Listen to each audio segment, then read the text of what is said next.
What's up, guys? Thank you so much for clicking on the video. We're appreciating all the support you guys are giving us right now. I'm just here to let you guys know that Maxwell Plumbing, man, they're the go-to plumbing shop around here in Idaho. If you need anything, if you're in Idaho or not, call them, go to their website, maxwellplumbingservices.com, and they will help you out with anything you need. All right, let's get into it. Oh my gosh, dude. You wrote all the notes for this, right? Notes? Yeah. No. The questions that we're going to ask our guest. Hayden. No, I did not. Hayden. I write the notes for 80% of the episodes on what we're talking about. All right, so we're just fucking winging it today. We are The winging last it couple Down. episodes, we have just wung it. Is that a word? I feel like is I feel like it should winged? be a word. Is it winged or is it wung or is it wanged? I think it's just still wing. I think I winged it. 'Cause Yeah, ED or But is that correct? Or is that just the way we I mean, you could say it? like I'm winging it. winging or But- no, because that's not past tense. Yeah, so. winging is That's true. present. Is there a past tense of wing? Winged, Yeah. possibly? I think winged is wrong. Wonged. Wong. so. I wonged it. There's no Wi-Fi in yes. Oh, Yeah, that is you- a good you have point. There to- is no Wi-Fi. Oh, Yeah. good. I don't have the right phone in my pocket either. That's fine. You we'll, don't- we'll just roll with it. Anyway, welcome back to Fuck the did my camera bag go? Bro lost his camera. And we lost our producer. Oh, Goodbye, producer. welcome back Goodbye, to the Mr. podcast. Producer.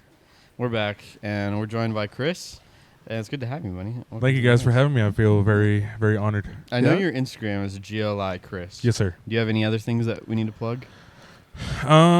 You could plug my Snapchat if you wanted to, only because I've been getting a lot more followers on that because now Okay. I have a public story for some reason. Nice. Interesting. So if you want to add my Snapchat, it's just at Chris with the GLI. Sick.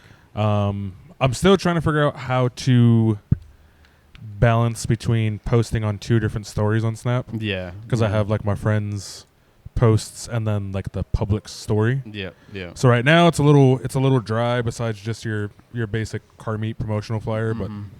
I'm gonna try to get more on top of that. I've heard that Snapchat pays really well once you reach a certain amount of followers. Really? We will find out.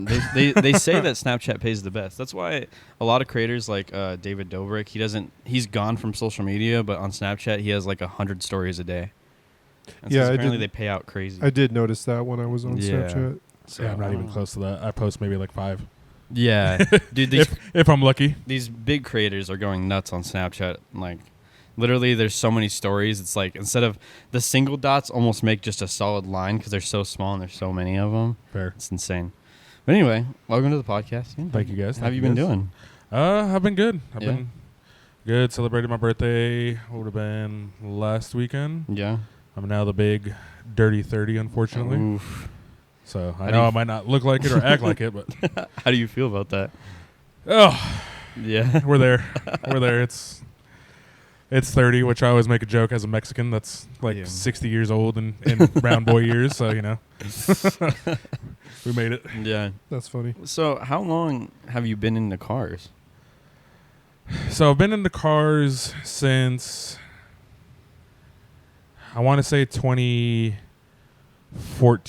when I bought my first car back in Texas. It was a 2010 Impala LT with 20-inch chrome wheels Nice. because, you know, you're in Texas. Everybody Yeah. does that. Yeah. Yeah. So got in the cars around like 2014 and then it's kind of just taken off from there. Yeah.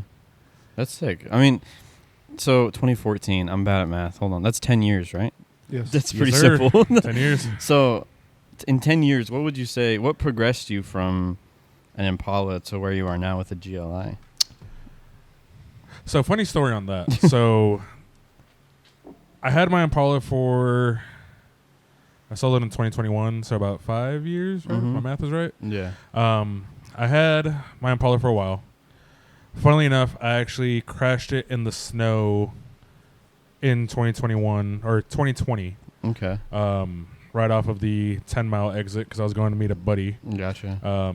Went into the median because there was black ice on the off ramp. So yeah. crashed my Impala. Little known fact that nobody really knows is for a time I had a second car. Okay. I bought like a 2004 like Jeep something. Yeah. I think it was a Jeep Liberty. Okay. Only had that for 3 months because once I fixed my Impala, it was a cracked steering knuckle and a bent control arm. Mm-hmm. Once I got that fixed, I sold the Jeep real quick. I made a loss on that. I Yeah. sold it for like $1,200. I bought it for like $2,000. It's a Jeep. Yeah. It was fine. Yeah. Noticed that after a while, my Impala just wasn't driving the right way, even after getting it fixed. Mm-hmm. So after that, I was looking at a couple cars. I was looking at some BMWs, some Audis, just something different to get. Mm-hmm. Wound up seeing the GLI at CarMax. Okay. Was talking to a couple buddies of mine who were in the Volkswagen group, and they were just like, Yeah. it's probably the best car that you can buy. So fast forward Yeah. almost 4 years later, I've had the GLI since 2021. Nice. That's sick. Yeah. I don't know. I say you know something about a bent control arm or two. I've been a few suspension parts in my time, unfortunately, and also involving snow and Yes. sliding. Yeah, it wasn't fun because, you know, those low pro tires just, they don't like snow. No. Yeah. There was actually a time that I spun out on the freeway too. I was looking at a semi coming the opposite direction. I was like, hey, I'm not supposed to be facing you. Yeah. So what brought you towards like German cars? You had an American car. What got you into German cars? I think it really breaks down to just the reliability that everyone talks about German cars having. I mean, because I've had my car since 2021. I bought it used with 50K, 3 owners. It was in Idaho its entire life. But I think it broke down to the reliability, just because even since I've had the car, I've only had one issue with the cam magnet that was going out. Got that fixed, and ever since then I have not had a problem with that car. And I like the way that they look. Yeah. They're sporty enough that they look good on the road, but not super excessive, if that makes sense. Yeah. Like, it's not like a Corvette. It's not like Yeah. a Golf R. Like, even Golf Rs have really good lines. Yeah. Yeah. It's not like a GR86 where it's like super sporty. It's like perfect in between. Yeah. The Germans mix sporty and practical really well. Yeah. That and Always even a been bogus, fun. that car handles so well. Yeah. So well. Yeah. I'm curious. I've never driven Volkswagen anything but Golf Rs and GTIs, so I've never experienced like the Jetta chassis. So I'm really I thought you curious how they drove a manual Jetta when you worked at that dealership. That was a Golf, in wasn't it? In a straight line. Oh, okay. Yeah. It was fun. Like they shift nice. Yeah. Yeah, but I mean, I was looking at GTIs too, just because at the time I really didn't know much about Volkswagen, to be honest with you. Mhm. Just besides, I was like, everybody seems to have one. They look cool, whatever. yeah. And I was looking at a couple GTIs, and then I just decided, I was like, why get the same car that everybody else has Yeah. when I don't really see a lot of Jettas on the road? Yeah. And I don't know why, but just, it sounds weird to say, but like 4-door sedans have always been kind of like more my style. Yeah. Yeah. I have 2 of them, so I fully understand. So yeah. for that, I was just like, I could get the hatch, but I was like, let me get the Jetta. Like, nobody really Yeah. has one. Let me check it out, see what I think. Worst Yeah. case scenario, I don't like it. CarMax is like, hey, 30 days, bring it back. Yeah, fair enough.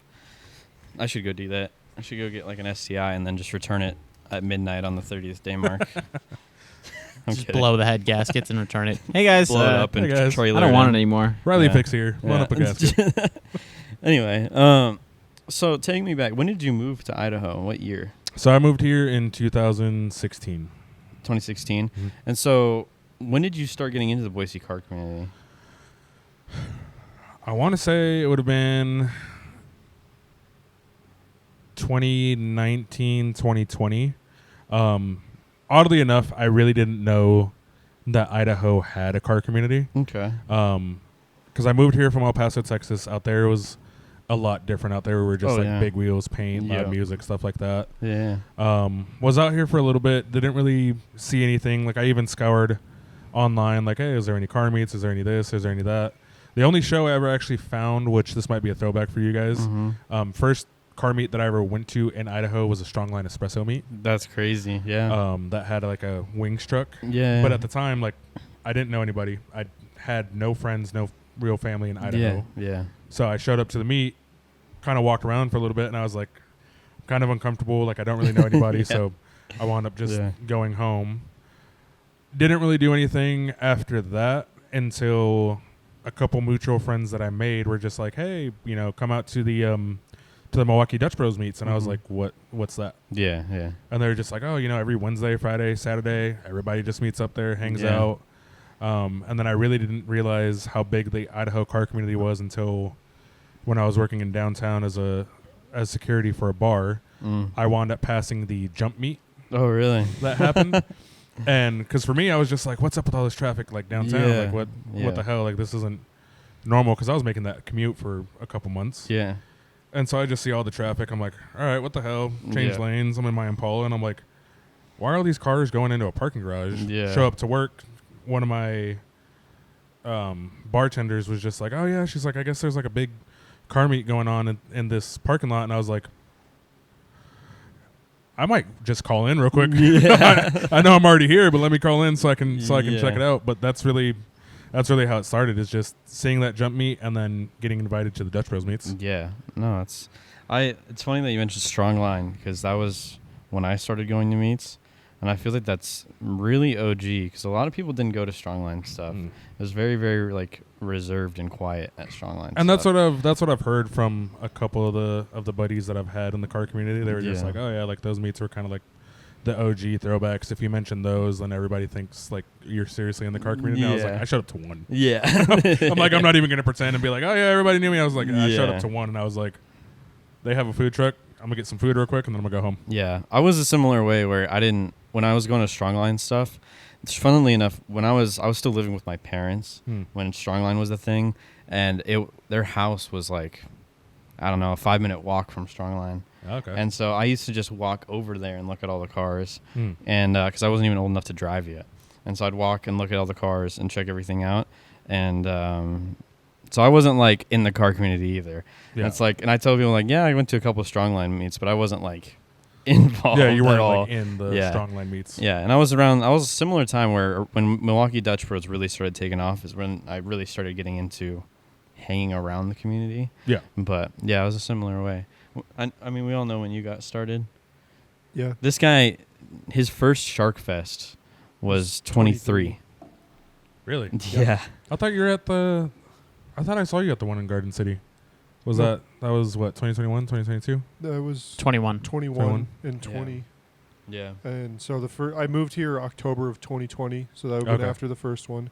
I didn't do anything. I was into cars. I did stuff back when I lived in Portland, but I didn't do anything when I was here for like the first 9 months, and then I kind of got back into it like August 2021, which Okay. would have lined up with Shark Fest, but I didn't really know anyone. And I didn't really start going to meets until probably your Wednesday meets behind the movie theater. Yeah. Oh yeah, I remember those. Yeah. I missed those honestly, because those that are and, 5 minutes away from my house. Oh yeah. That and the Milwaukee Dutch stuff, but that was after kind of Milwaukee Dutch had fell Yeah. off. So I liked that spot behind there because it was so kind of tucked away from everything else. Yeah, it was tucked Yeah. away. We really didn't bother anybody. Even the movie theater staff that I talked to really weren't bothered by it. Yeah. Unfortunately, it came to. So I actually had talked to the property management for that location, Mm-hmm. and they were just like, "Yeah, as long as you're respectful and everything, feel free to use our parking lot." Yeah. And then I remember there was one meet that I hosted there that I was a little bit late, and my buddies were just like, "Hey, like Nampa PD is waiting for you," and I was like, Oof. "Oh shit!" Like that's not a cool thing Yeah.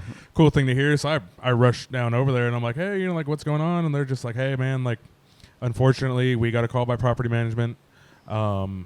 There's some trucks and some other cars that show up kind of like on off days, like Tuesdays and Wednesdays, Mm. and they Trash trashed the that place. parking lot." Yeah. So they were like, because of that, property management wants everybody gone, but they're like, they want you to know that it's not necessarily your fault. It's Mhm. just for them. They were like, if we're going to kick out one group, we're going to kick out all Yeah. the groups. Yeah. Yeah. Which Props for to the me, at cop. the time, I was kind of pissed off about. Yeah. What? Props to the cop, though, honestly. Being chill. Yeah. Yeah.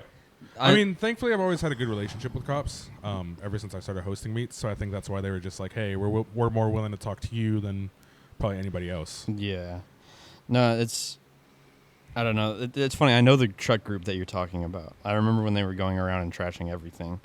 But property, like dealing with places to have car meets has been a thing for the longest time I can remember. I've just watched like the car community get kicked out of spot after spot Mhm. after spot.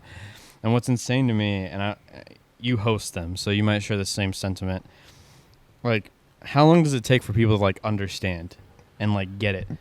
They get kicked out of so many spots every year, and it's still like they still leave trash and they still do they rev and they do burnouts and they do all this stupid shit. I mean, even now, the shitty answer that I have to give is even now there's some kids that still don't get it. Mm-hmm. I've been doing this for 4 years now with hosting meets consistently on the weekends. This year has been kind of different because I've definitely relaxed a little bit on taking every single Friday and Saturday as compared to previous years. Yeah.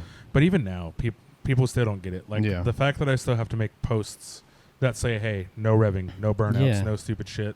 And then I still get 4 or 5 cars that are still doing that shit. I'm like, bro, at this point, like, I feel like you're doing it just to troll at this point. Because there's no way that you're still doing this 4 years later when every single week it's the same thing. Well, every single time they get yelled at, right? Like, they get yelled at by everybody. They get talked to. They get told to stop. And it's like, I don't know. I think there's an underdeveloped part of the brain where they think it's cool. And it's not at all. Nobody's looking at you and they're like, oh, that's super sick that he just did that in the middle of the car meet. I don't know. That's the biggest issue is everybody has a phone. Everybody has a camera. True. I mean, even at my own meets, I have 8 to 10 kids taking photos, like actual photos. I have more kids walking around doing, their own. Don't look at me like that. Yeah. I made you. Yeah, low key. No, shout out to B-Mac. I love him. Yes.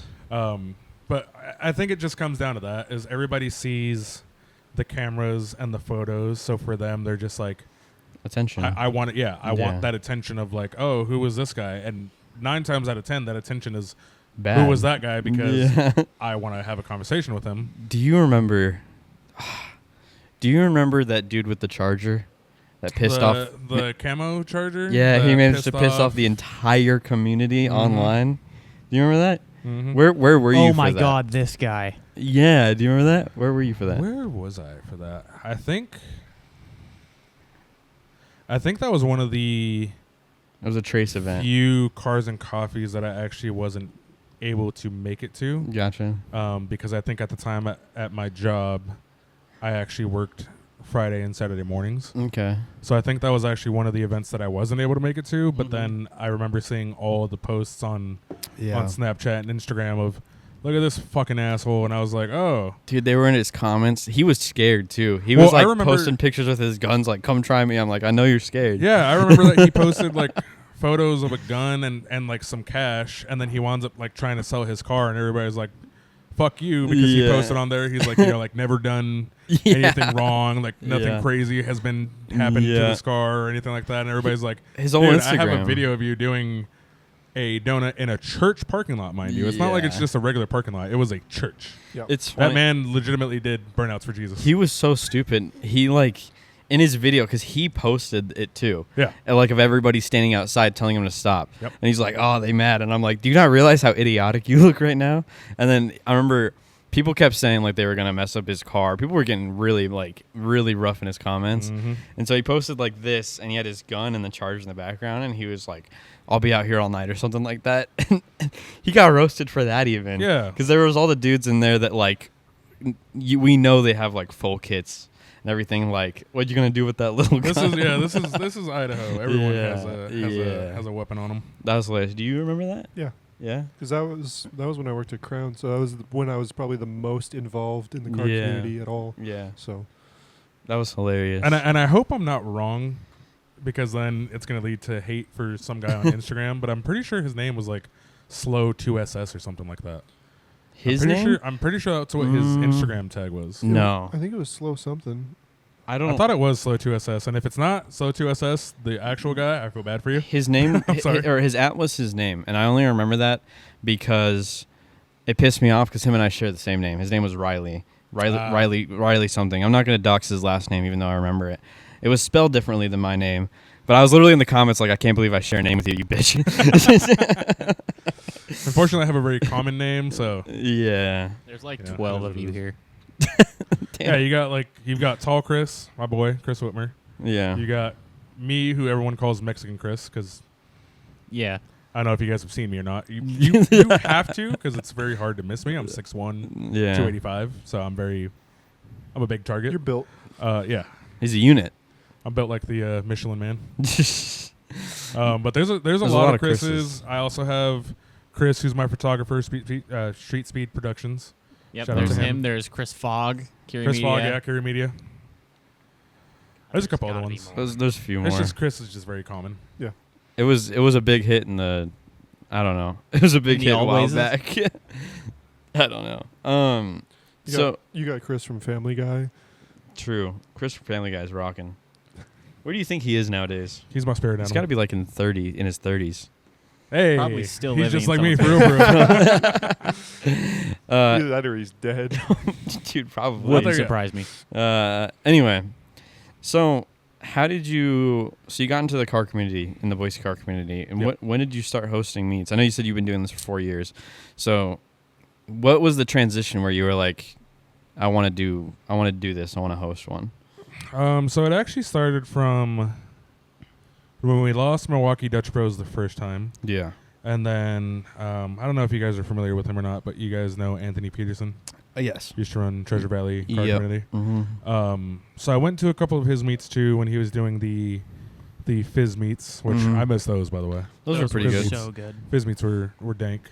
But I went to a couple of those, and really what it came down to is I remember just every week there started being posts about like, hey, this spot's a no-go anymore, this spot's a no-go. Yep. So finally I just decided, it was me and my buddies, and I was like, hey, at least back home in Texas we have meets at a park. Yeah. Nobody out here is really doing that. So I was just like, hey, are you guys down to meet up at, so-and-so park and kind of just hang out? So they're like, yeah.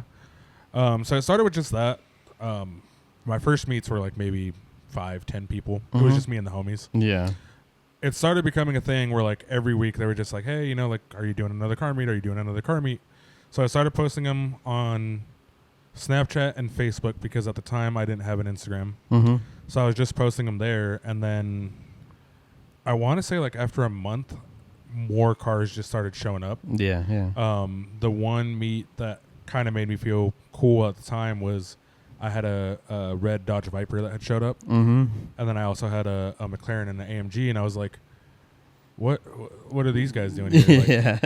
how did you guys even hear about this?" Yeah. Yeah. So it started with that, and then the one real big meet that I hosted that I think kind of put a little bit of that clout underneath my name was I was talking to Track Shark at the time. At the time, me and him really didn't know each other. Mm-hmm. But I reached out to him and I was like, hey, I have an idea for cruising up Bogus because at least back home in Texas, we had a mountain pass so the way that El Paso was split up is you have a mountain pass that splits up one side of town from the other. Yeah. And yeah, you can take the freeway to get from one side of town to the other, but you could also take the mountain, Mhm. and that mountain pass was just like super nice, super scenic. Yeah. And so I was like, hey, is there anything out here like that? Like Mhm. any cruise that I could do like that? And he's like, yeah, you could do the Bogus Basin cruise. I'd never been up there. Really? So one day me and him talk about hosting a meet there. This is when he had his Mustang. We set up a little meet at the park. He shows up and he's just like, hey, I won't be able to go up with you guys, but I figured, I'd come support, come attend. And Yeah. we had maybe like 40, 50 cars at the time. What was the meet location for that cruise? Was It would at have been at the park that's right underneath Bogus. that next to bottom the one? Shell. Okay, so yeah. I was at that one then. Yeah. Yeah, the Harrison Hollow. Yeah, because Yep. I think I remember you seeing there, or remember seeing you there. Yeah, yep. I was at But- that cruise. So yeah, he shows up and he's like, hey, I won't be able to go up with you, but, I hope it goes well. Had quite a few people with me.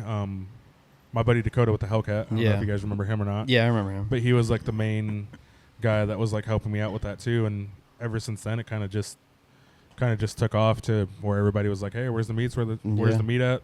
And now here we are 4 years later. Yeah. How did it feel for you to go from just like hosting these little things with your buddies to like you have these bigger meets now where lots of people show up, lots of people roll through, and people know who you are? Did that feel a certain type of way for you? It felt cool, but it also felt weird because I've always been good at talking to people and making friends. Like Mhm. I've always been kind of like a known guy, even if it's not big. Like everybody Yeah. just knows who I am, right? So I kind of got used to that to a certain point, but not to the level that I was expecting for the Idaho car community. Okay. Because for me, I was just like, I'm just a normal guy. And even when I started hosting car meets, like there was 3 or 4 different meets going on every single day. So it was really hard to kind of separate yourself from that. But I mean, I didn't mind it because for me, I was just like, I just want me and my buddies to hang out. Yeah, exactly. As long as they show up, then I'm good. If nobody else shows up, you know, it is what it is. Yeah. But just, it took a little bit to get used to everybody like really knowing who I was. And even now, like it's really weird just because like I can go to downtown with a couple of my buddies. We'll go out to get some drinks and I'll bump into like a random person and they're just like, "Oh my God, you're GLI Chris." You know, like I love your meets. And I'm like, who are you? Yeah. And then for my friends, it feels weird because they're just like, "Oh, look at this famous boy over here." And I'm like, I'm just a guy. Yeah. I just managed to hit a certain spot in that market that just everybody was like, yeah, he's the guy. Well, you're doing it for the right reason. Like, I've always supported the idea that the guy who's doing it, who wants to host a meet so as many people as possible shows up, will always get passed by the guy who's doing it just because it's fun and he wants to hang out with his friends. You know, when the intentions are pure, the whole vibe is better and it makes a difference. And that's the main thing is like, I know I'm not going to do this forever. I always tell everybody I maybe have at most 2 to 3 years left doing this. Yeah. But it's just because it's always been a nice hobby for me. It's getting to the point now where it is a little bit more difficult because of how big I've gotten. It's just, there's a lot of people, which I don't mind. I actually like when people show up because I'm not one of those ones that's not inclusive. Yeah. I don't care if you show up in a minivan missing its bumper. If you want to come out and look at cars, that's who I'm trying to target. Yeah, I have friends that have Lamborghinis, McLarens, supercars, all that. But it's just like I want everybody to show up. Yeah. But it's getting to the point now where it's really tiring going from one side of the parking lot to the other. Instead of being able to talk to people like I normally want to, it's like, hey, I have to go over here because this guy's doing this. Yeah. Or I have to go over here because this guy's doing that. Yeah. It's been a challenge. It's been fun, but that's why I want to say like I have maybe like 3 or 4 years left. Yeah. Just because I want to go back to where it was just me hanging out with my buddies. It's always been a hobby. It's always going to be a hobby. I've never made money off the car community except for one time when I did a meet for an electrician school. But that was because I wound up having to buy lot insurance, which I didn't know was a thing. Yeah. And then realizing how much it was to get like trophies for that car event. Yeah. But other than that, like I just do it for fun. Yeah. That's all I've ever wanted to do was just have fun. Absolutely. Would you ever like kind of make a team of guys to like help you deal with that? Like the whole revving and all that, so you're not having to handle that all by yourself and you've got guys around to help you with it? I've had guys offer to do that, but I think the biggest issue when it comes to that is just essentially I'm doing this every Friday and Saturday. Yeah. There's some people who just don't have the time to be able to do that and show up to every single meet. I've wanted to. Thankfully, I have a couple buddies that have started to help out a little bit more recently where it's like if I have a big turnout at a decent-sized parking lot, they'll be like, hey, like you control this side of the parking lot, we'll control that side of the parking lot. Yeah. But I think the biggest issue is just I want to trust someone enough to not blow up the way that probably some of these kids deserve. Yeah, yeah. But even if you see me get mad at somebody at a meet, I try to be very level-headed because for me, it's just like I want to give everyone a chance and an opportunity to have fun at the meet. First time I ever talk to you, I'm just going to be like, hey, man. Yeah. Just don't do that here. I don't like it. Some people want me to be a little bit more stern on that, but for me, I'm all about giving chances because I think everyone deserves to come out. Yeah. After that, then it's a little bit difficult, and some of my friends I know are just like the full blow up guys. Yeah. And there's some kids. Don't get me wrong. There's some kids that deserve it, but I try to keep a more level head of like, if you listen to me once, if I talk to you once in a respectful way, and you kind of realize, oh, he's not being a dickhead. He's actually being chill about it. Next time I see them, then they're just like, hey, man, just so you know, like, I didn't rev, I didn't do anything. They leave respectful, so that's what I've tried to do. Yeah. I've thought about trying to make that group, but just right now, it's hard finding somebody who can be there every single week like I can. Yeah. Sure. I mean, I've known of that problem in the past. I think that my best advice that I could try to give you, even though I've only hosted like 2 meets, is that when you love something, like you love hosting car meets, it's can be easy to tire yourself out when you're having to deal with all of the complications and challenges that come with the thing you love. Agreed. Right? And so, like with the podcast, I absolutely love showing up here and doing a podcast. Every single week there's new challenges. This week, this was my biggest one. He's over there in the corner. Hi. The producer. Yeah, but you handle the complications because you love the thing that you're doing, right? Yep. So I would, if you want to really enjoy however many years you keep doing it, I would definitely try to get some help because I know that's a big issue. Trace talked to us about that. He talked to us about how having security at his shows changed the whole dynamic of the show. And so I like the way that you approach it. I like the level-headedness. I like trying to just keep it like it's so you're not policing everybody and everybody can do their thing. But even if you just have like one guy who will go around the parking lot so you can enjoy what you're doing, it makes a difference between you trying to handle it all yourself because it can be a lot. I think one of the nice things, though, is I've definitely noticed over the past year that I think because I've been fair with everybody, I've noticed, like, even if I can't go to one side of the parking lot to take care of an issue, there's a lot of people who have started taking that initiative of, hey, we don't allow that here, or at least Chris doesn't allow that here. Like, we'd appreciate it if you knocked it off. And, like, those kids aren't going to listen to them just because they're like, oh, like, who are you? They want to hear it more from me, which is kind of the stupid thing. Well, it's back to the attention thing we were talking about. And it's like, I don't know what causes it. I'm sure I've done something like it in my life because everybody matures differently. But it's that you're almost doing something to like instigate, and you'll only listen to, for some weird reason, you'll only listen to the person who is at the top of the food chain. And then you're like, oh, okay, he talked to me, so it's like I'm not going to do it anymore. And I don't understand like what triggers that, but that seems to be the normal go-to. Yeah, and that makes sense too. But it's also nice that people have started to take that initiative of like, hey, like he's not going to like you doing that. And then nowadays, I don't even have to talk to that person. I look at them in a certain way, and they're just like, oh shit, Dad's mad. Because for some reason now I have the nickname of Car Meat Dad. I think it's just the way that I act with everybody. So everybody's like, oh shit, Dad's mad. Everybody man your positions and hide because he's going to yell at you. And I'm like, just don't do it. No, that's all I can ask. I know Derek has always had that initiative. He's always yelling at Derek's people at car also meets. always the he will just yell at you. He'll just scream He has at you. no tolerance for it. No. And so Which that's why I like Derek. Yeah. He yells at Derek you in lower is- case though. he what? He yells at you in lowercase though. Oh yeah. True. He does yell in It's really lowercase. fun. I love it. But like I love the fact that Derek's unhinged because you always need that one person that just isn't going to sugarcoat it. Yeah. I know that I sugarcoat it a lot. And Derek's just like, no, you're being fucking stupid. And I'm like, shout out to you. Yeah. We had the meets that I went to in Portland. It was like a photographer and his buddies, and so all of his buddies kind of not policed, but talked to people and that while the photographer went and got photos and stuff. And there was their unhinged guy was a dude on a megaphone. That's And fantastic. it was hilarious because he'd walk around and then someone would rev or do something and just on the megaphone just shut up. Yeah. And Maybe I need to bring a megaphone to the meets now. Megaphone is the way. And like make like an It's- announcement before I say anything. Just be like, hey, it's Chris, not some other guy. Shut up. Don't do that. Did you ever see when we were posting, when I was in Arizona, he came down and we went to a car meet with a whiteboard and we were doing shit car count in Arizona. I posted it on my social media, but I want to say I did. someone just handed him a megaphone while we were...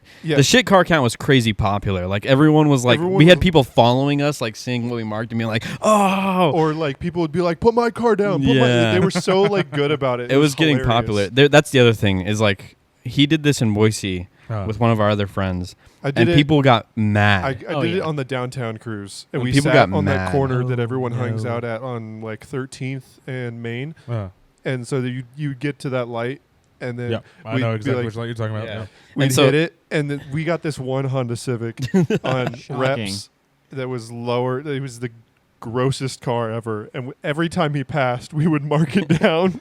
I've noticed he that. got so mad over it. It Yeah. was so funny. I've definitely noticed that the Idaho car community is a little bit more Sensitive. sensitive. Yeah. A little bit? A little other bit. A lot of places. it. A lot of They're people. very I'm trying to be sensitive. diplomatic here. I understand you have to be diplomatic. Trying. I fully understand that you have to be diplomatic, which is why I'll say it for you. You guys are vodka Sprite sensitive, and you're bad at it. Anyway, it was funny the difference of mentality of like Boise, of Yeah. people getting mad at shit car count. We went to Phoenix, and there's a guy with a 2JZ swapped, wide body on $10,000 wheels, beautiful built 8.6, screaming at us and telling us to mark his car for shit car. And we're like, this is the most beautiful thing we've ever Yeah. seen. And everybody that we marked laughed, except for that one girl. But but everybody we marked laughed, and they enjoyed it, and they were surrounding us, and they were having fun with it. And it was like, I was literally sitting there the whole time, like just wishing that Boise could be more like that and have that mentality.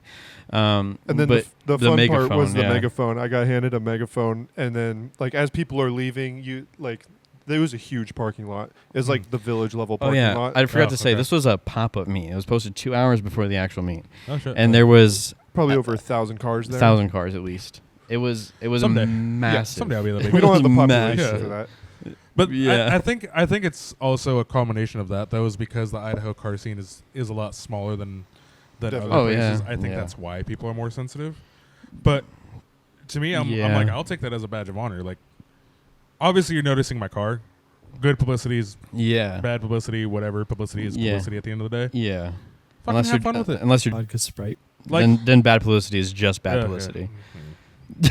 Anyway. we're gonna avoid that topic. Yeah. Continue. I don't know him enough to be able to say stuff. I had some decent conversations with him, but yeah. just watching Vodka Sprite. content, I wanted to punch him in the face with some of the stuff that he was doing, just because I Yeah. was like, this isn't funny. Like, it just makes me want to punch you. Yeah. So we can keep moving. I'll Yeah. bleep his name out. Don't worry. But yeah, the megaphone. Like we had like people would leave. They like it was like they would stop, and that's where like everyone is like crowded around to see what cars are leaving, and then Ah. it would pull off, and then it would go onto the street. So I was standing on the corner, and like people would like rev or do burnouts, and I'm sitting there like, "You're stupid!"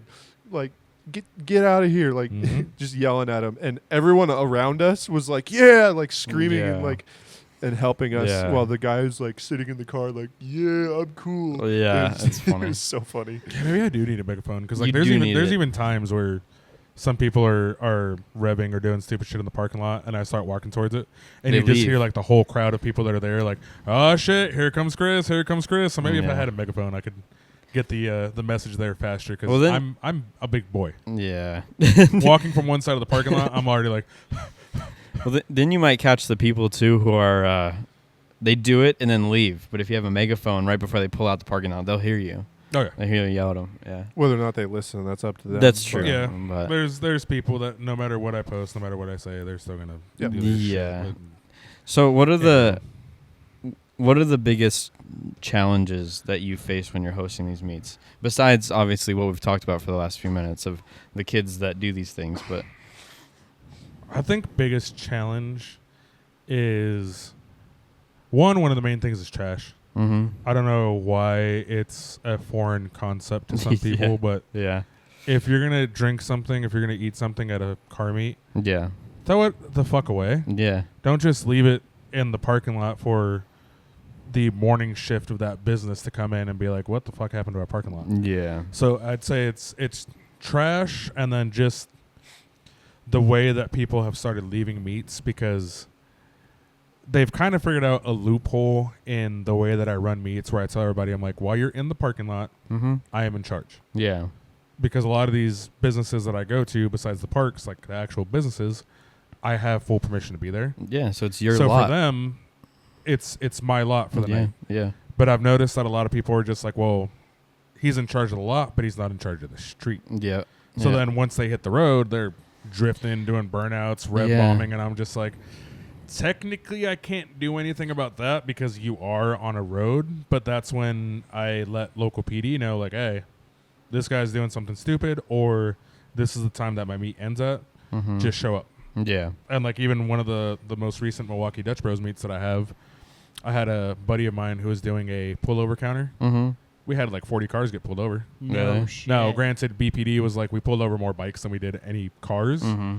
But he's like, we were pretty busy, which, like, thank you, but also, what the fuck? And I was like, I made you guys money. I don't know why you're complaining. Yeah, true. Yeah. Yeah.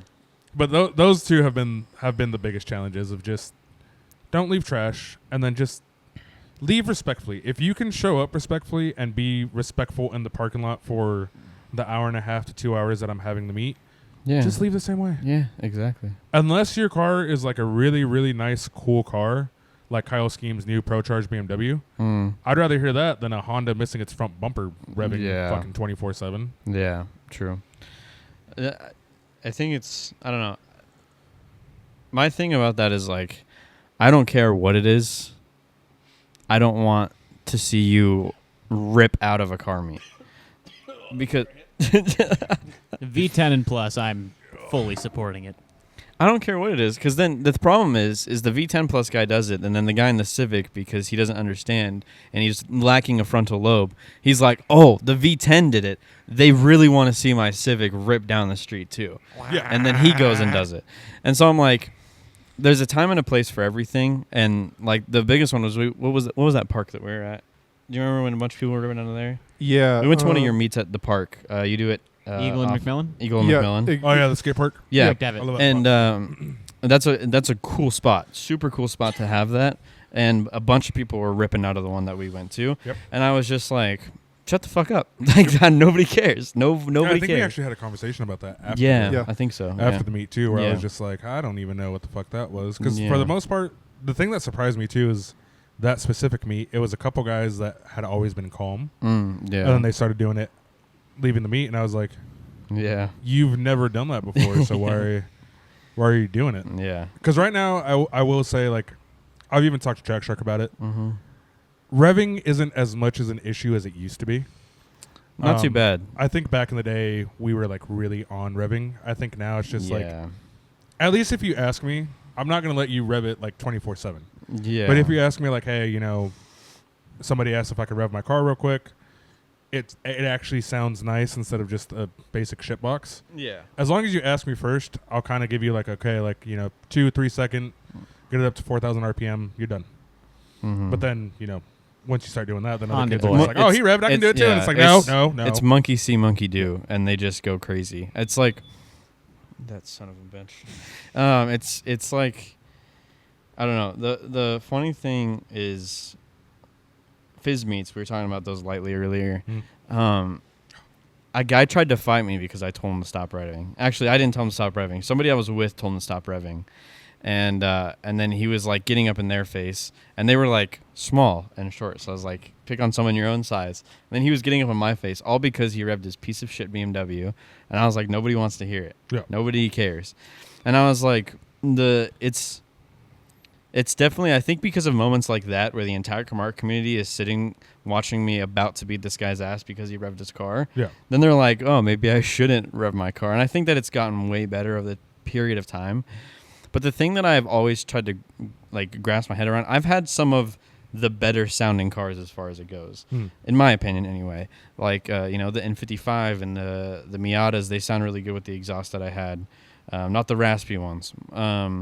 So I had the N55 and I had Miata with the good exhaust. I had the built SR20 in my 240. These are like cars that like Yeah. rev because they sound good. And even then, I never understood like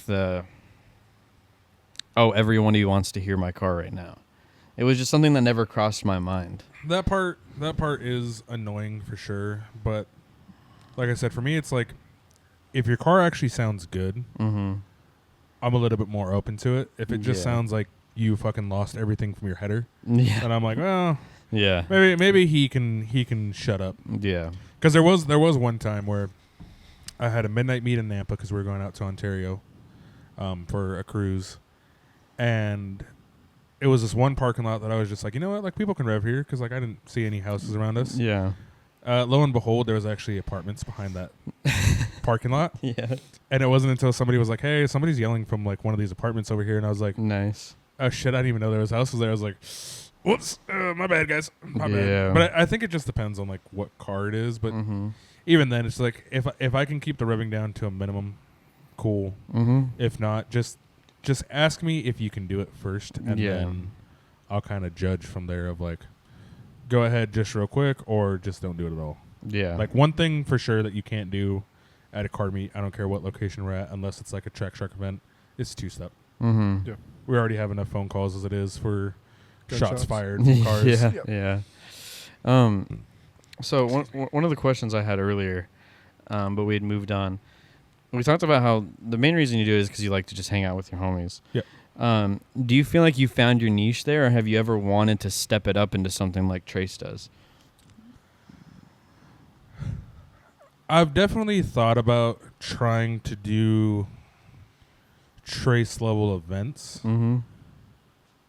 It's just hard because I'm not from a wealthy background, and I Yeah. don't have a lot of money myself. Mm-hmm. Not to say that I'm like always broke or anything like Yeah, that, but it's yeah. just like I don't have the type of funds to be able to afford those kind of like style events. Like Gotcha. my biggest expenditure money wise was that school event Mm-hmm. where I paid for the lot insurance, which came out to like $120, Yeah. which actually wasn't bad because it gave me a $1 million, $2 million policy, Damn. which I was like, shit, not bad for $120. yeah. And then the trophies, which came out to like $600, $700. Mm-hmm. But other than that, like I like my little niche because even as Trace put it, I am the pop-up meet guy Mm-hmm. where he's more of the event guy. Yeah. Yeah. And I don't mind that because it's given me a couple opportunities that I never had before. Like yeah. Fair enough. it's the whole reason why I have some friends that are like a little bit more well off to like the Mhm. point that they have Lambos, McLarens, Yeah, kind of stuff yeah. like that. And even growing up, like I didn't have access to that kind of people growing up. yeah. So when I got to be around those cars, now it's to the point where if I ask one of my buddies like, hey, just out of curiosity, like, can I drive your car real quick? I know it kind of pisses some people off, but I've been Yeah. able to drive some pretty cool cars. Yeah. I think for them, they just don't get like why I do it. Mm-hmm. But I'm like, I'm never going to afford this car in my life. So if they trust me enough that I can drive it for 5 minutes, Absolutely. Yeah. No, Um, definitely. one of my favorite cars that I've ever driven, shout out to Tyler, S58 boy, Mm-hmm. his M4 competition. Yeah. Oh, Yeah. that was one of my favorite cars that I've ever driven. My buddy Toxzilla and his GTRs, because I love GTRs. Mm-hmm. If I could get one, I'm going to be that guy that's going to say I like the R35s a little bit more than the older ones. Okay. I can appreciate the older ones, Yeah. but just the new ones yeah, they're really good. are sick. And Yeah. then I also got to drive, shout out to Josh. He's out in Texas now, over in Houston, but Mark 5 Josh. Mm-hmm. I got to drive his Supra. Yeah. Yeah. That thing was nice. Yeah. That thing rips too. Yeah. It does. Just the only thing that scared me is when I first got in that car. I'm not used to low cars. I'm not a big slammed guy or stance guy by any means. mm-hmm. I can appreciate them, but it's just Yeah. not my style. Yeah. And the first thing he tells me when I get in the car is he's like, "Don't scrape," because I am a little bit low. And I was like, Yeah. "Well, you have a carbon lip on your car. Give me like 2 to 3 years, and I'll be able to buy you a new one if I crack it." Yeah. Yeah. But no, I like doing my little weekend things. If I ever got to a point that I could be like Track Shark, I would do a lot of stuff with him just Mhm. because he's definitely helped me grow to where I'm at now. Yeah. But it's not something that I have really taken seriously about doing. I just like doing weekends. Yeah. It's fine with me. It is fun. Yeah. No, it's funny. I owned a LS 400 for like a period of time. Stupid fucking fly. I know, dude. They're annoying. LS 400 for like a short period of time, and it was as slammed as it could go. I mean, it pretty much would scrape with just me driving it around. And one time I put 4 other people in it, and we literally, I reached a spot where the road was kind of high centered, and I got stuck because it would not move, and I had to have everyone get out of the car so I could keep driving. I had that happen at one of my Ann Morrison meets. My buddy Francisco brought his Honda Civic that was slammed, and he wound up high centering on one of the speed bumps there. Yeah. So that was funny, and that's why for me, I was just like, I don't want a slammed car because I like being able to go over speed bumps without having to angle my car or do Fair shit enough. like that. Yeah. I'm a very like take the path of least resistance guy. Yeah. So having a higher car stock height is fine with me Yeah. Yeah. because I don't have to worry about it. Yeah. I was gonna say we got to drive M3 competition not too long ago when we went to Seattle. Yeah. We rented supercars, so he got an M3 comp, and Oh, then yeah. I got a Audi R8 V10.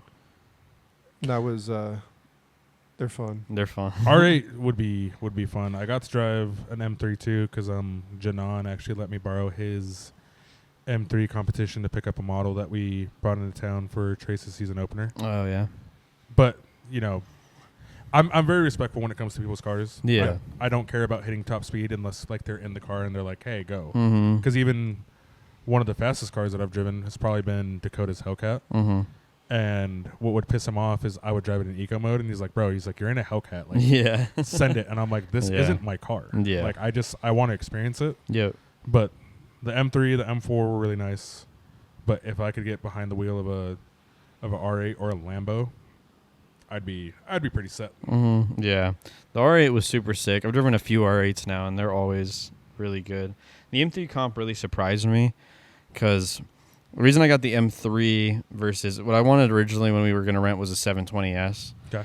And I was going to get the 720S, but the 720S was the same price for 1 day as the M3 comp was for 3 days.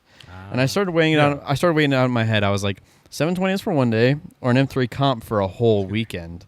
And I was like, the whole weekend sounded more fun because you can do more stuff with the car. Yeah, you can do more stuff in 3 days than you can in 1 day. And so I was like, I'm getting a less car than the R8, but whatever. That thing surprised the hell out of me, dude. In the corners, it was crazy planted.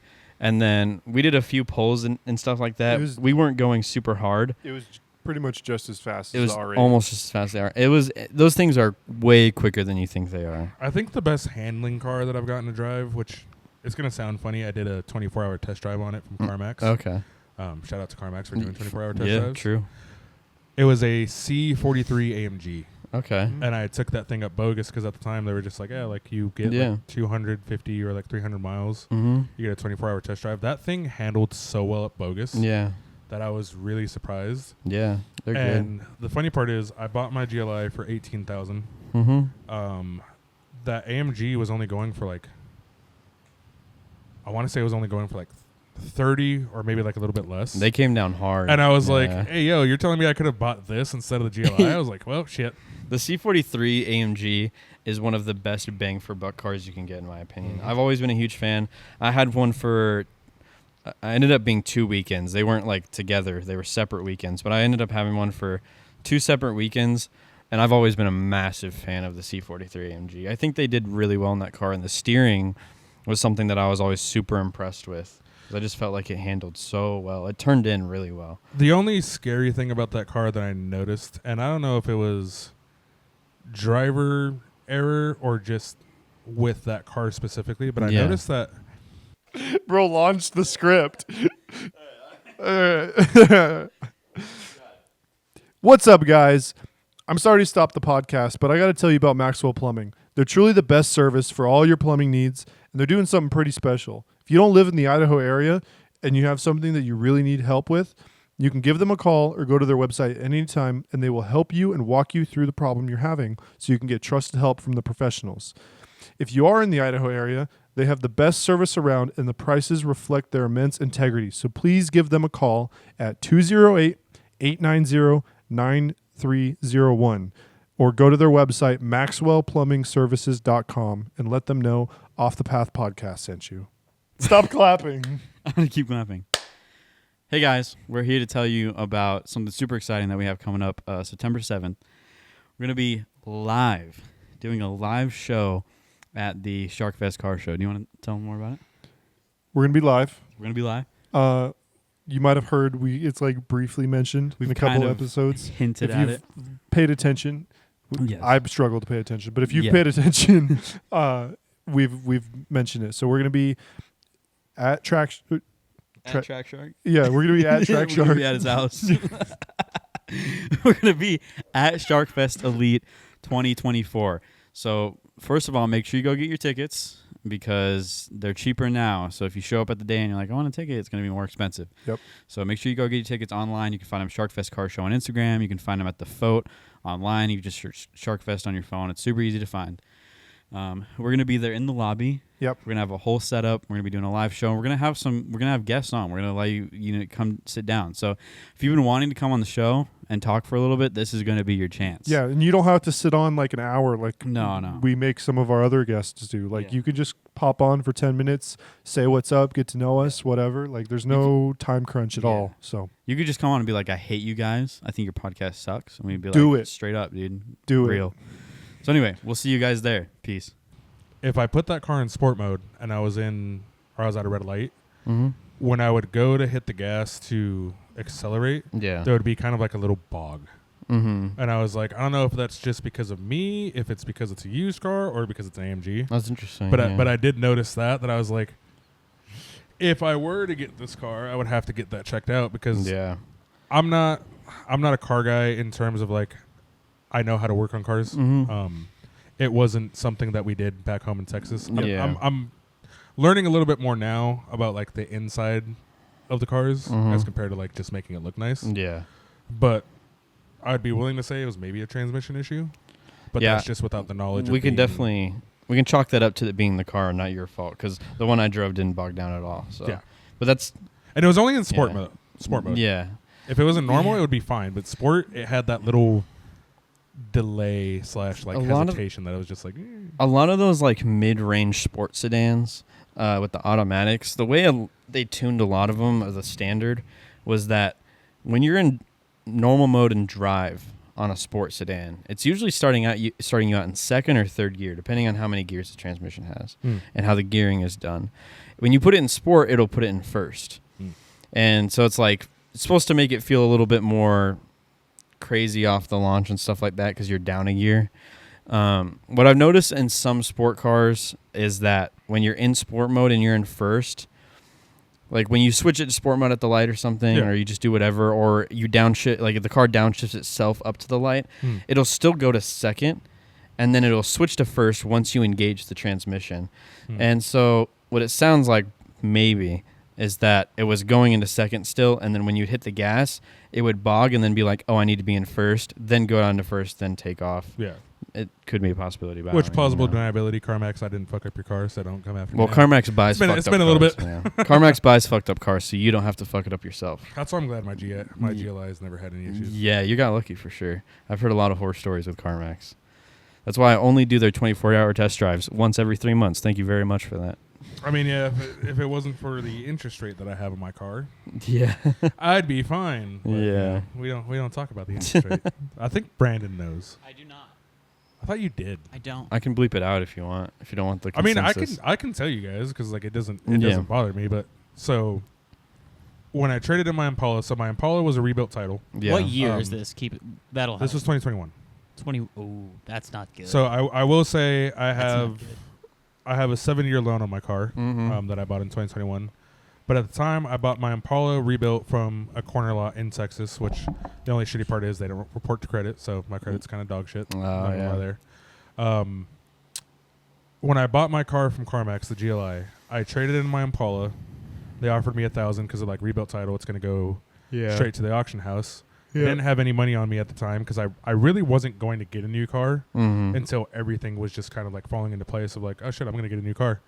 I have a 28% interest rate on the on the old GLI, so you know, Oh, 7-year brother. total, $18,000 car is costing me $40K. Yeah. Oh. Which is why when Wow. everybody's just like, "Hey, how come you haven't modded the GLI?" I'm like, because I'm paying too fucking much on it.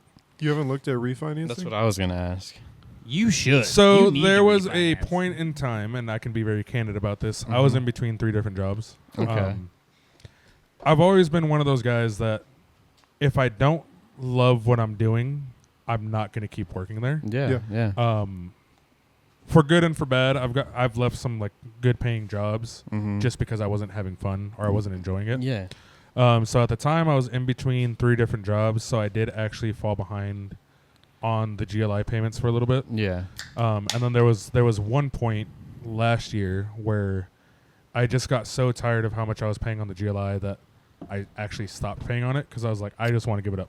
Oh, okay. Like I was going in between either let the GLI get repoed, start over again, Mm-hmm. or surrender the GLI. Mm-hmm. Because for me, the way that I look at credit is a lot different than everybody else. Yeah, Yeah. credit's super important, but for me, if I show up to a dealership with $20,000 in cash You're gonna improve. and I buy a car, Yeah. they're not going to give two shits about the credit. No. So for me, I was just like, if I have the money to afford the car, that's Well, That's I'll all give that I'll matters. give you this because I've had a funny history with credit as well. Mainly because at one point I was a dumb kid and was like, Yeah. debt doesn't exist. I Yeah. can just get the car. Currently me. Yes, currently you. And if you show up, it doesn't matter where your credit is. If you show up with like a 50% down payment, the bank doesn't even look at your credit. They go, Exactly. "Oh my gosh, she's got money in the bank," and they approve you. So Well, I get what you're saying. Yeah. So now what we're doing, and this will be a off the path podcast exclusive. okay. Make sure you bleep out the fuck up that I had, Brandon. He doesn't edit. I edit But, it. not but I got for you. the just work here. exclusive, so my plan right now is I was going to get a truck last month. My parents just got a 2024 Toyota Tundra. I was gonna say I heard rumors of a Tundra. Yeah. So originally the plan was me and my parents were supposed to get a truck together because for me it's time to get rid of the GLI. Mm-hmm. I love the car to death. It's Yeah. been a great car, but I'm ready to move on, try something different. Well, definitely want to get out of that interest rate. Yeah, Yeah. That too, but it is what it is at the end of the day. But so originally there was going to be a TRD in my driveway. It was going to be a SR5 TRD off-road. I have decided against that because I don't want to pay $1,000 a month on a fucking truck. Fair enough. Especially because I don't use trucks for what they're going to be used for or what they need to be used for. It's going to be a daily driver. Yeah. And if there's one thing you don't do with trucks, you don't daily drive them just for shiggles. Well, yeah. Trust me, I The know. the fuel mileage. Unless can you're some of kick in. these truck guys with fucking pavement princesses. But Yeah. so Yeah. No, whatever. I daily drive a truck right now because this, Yeah. and so it's Yeah. not fun. Yeah, especially because, I've seen how much it takes to fill up from half a tank. And I was like, thank God they got a V6. It's twin turbo V6. Yeah. Nice. But I was like, even then, like, I don't want to. It- $50 to fill from half a tank. I was like, fuck that. Yep. It sucks to fill up like any truck in general when the tank gets low.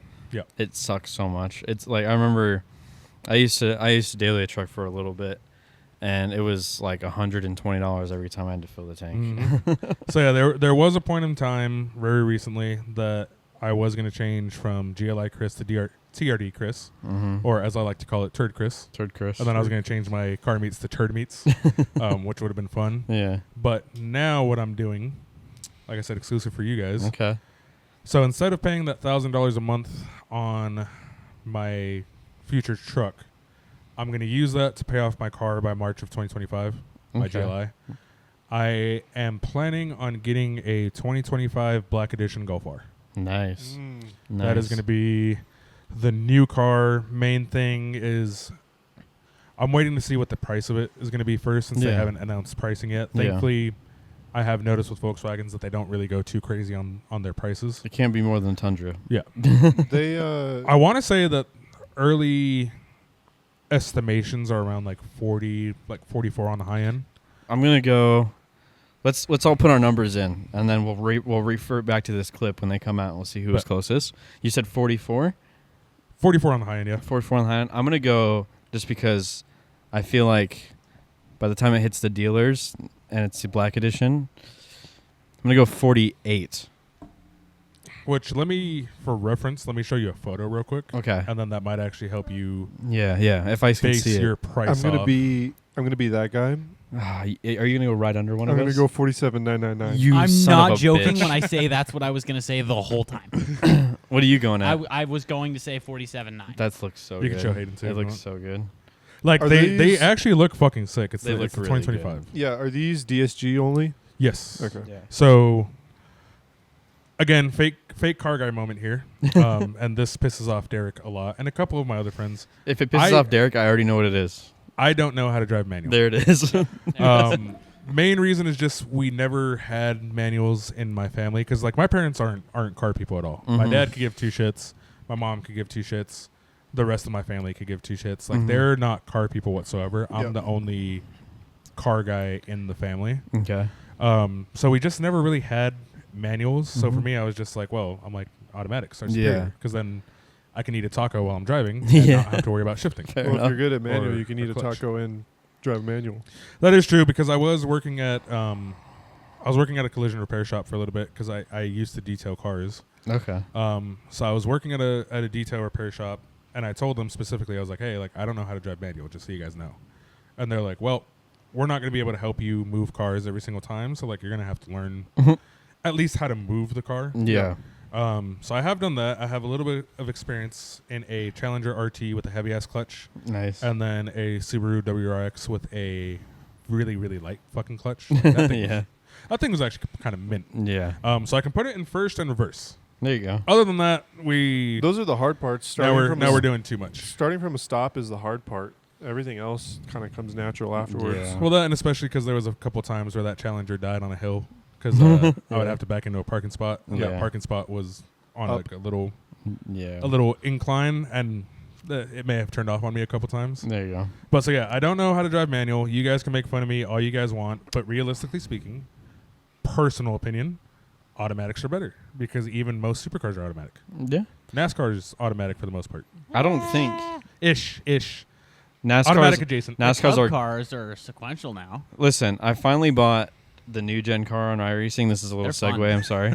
Finally bought the new gen car. Number one, hate it to death. The steering's Really? so light. The steering is way too light.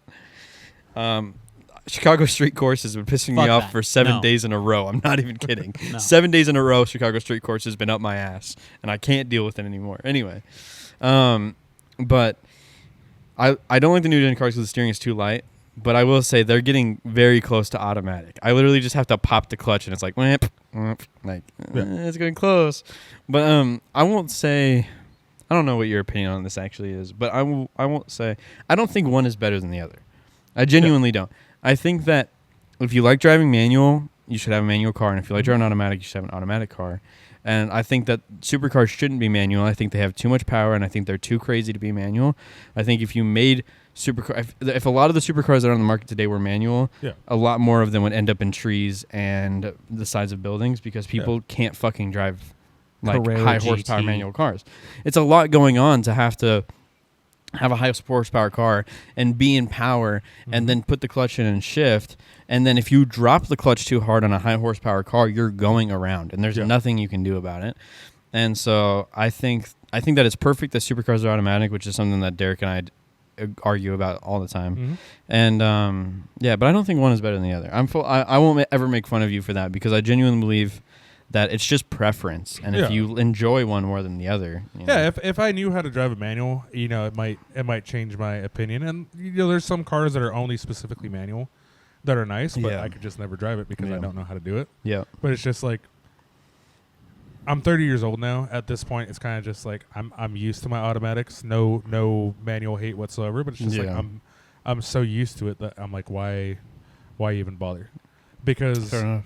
one of the other options was a 2025 GLI, Mhm. so that I could keep the GLI Chris name. But yeah, Derek even offered. He's like, hey, if you buy this, like I'll give you lessons on the car. I'm Mhm. just gonna stick to my automatic. And Yeah. the only reason I'm not going for a 2025 GLI, I don't like the S end yeah, fair enough. of them. Yeah. I'm a very vain individual. That part Mm-mm. I will never lie on. Yeah. I want to look nice with whatever I'm driving. Yeah. And it's just I don't like the way it looks. Yeah, fair enough. The front end of the car looks nice. The interior Yeah. looks nice, but it's the ass end for me that I'm like, I can't really do anything to change that. So Yeah. we're just gonna skip that and fuck it, get a golf car. Yeah, So Fucking Chris will confirm to never own a new gen WRX. true. You'll never Ever. have a new gen WRX. I don't Good. like the way that the new ones look. Evan, I'm not calling you out by any means. It's Well, okay he because hates the way that it Evan looks, too. hates it. It's so. just they just look weird. He I can't stand looking at that car. Yeah, but he he's loves like- the way that it drives. He was on our can't stand pod. looking at Yeah, it. he was on our podcast and was telling us how much he doesn't like it.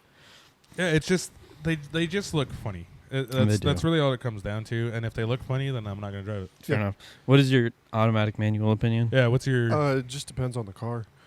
If I have a low horsepower car, I want manual all day long, so I can just drive the piss out of it and just have fun.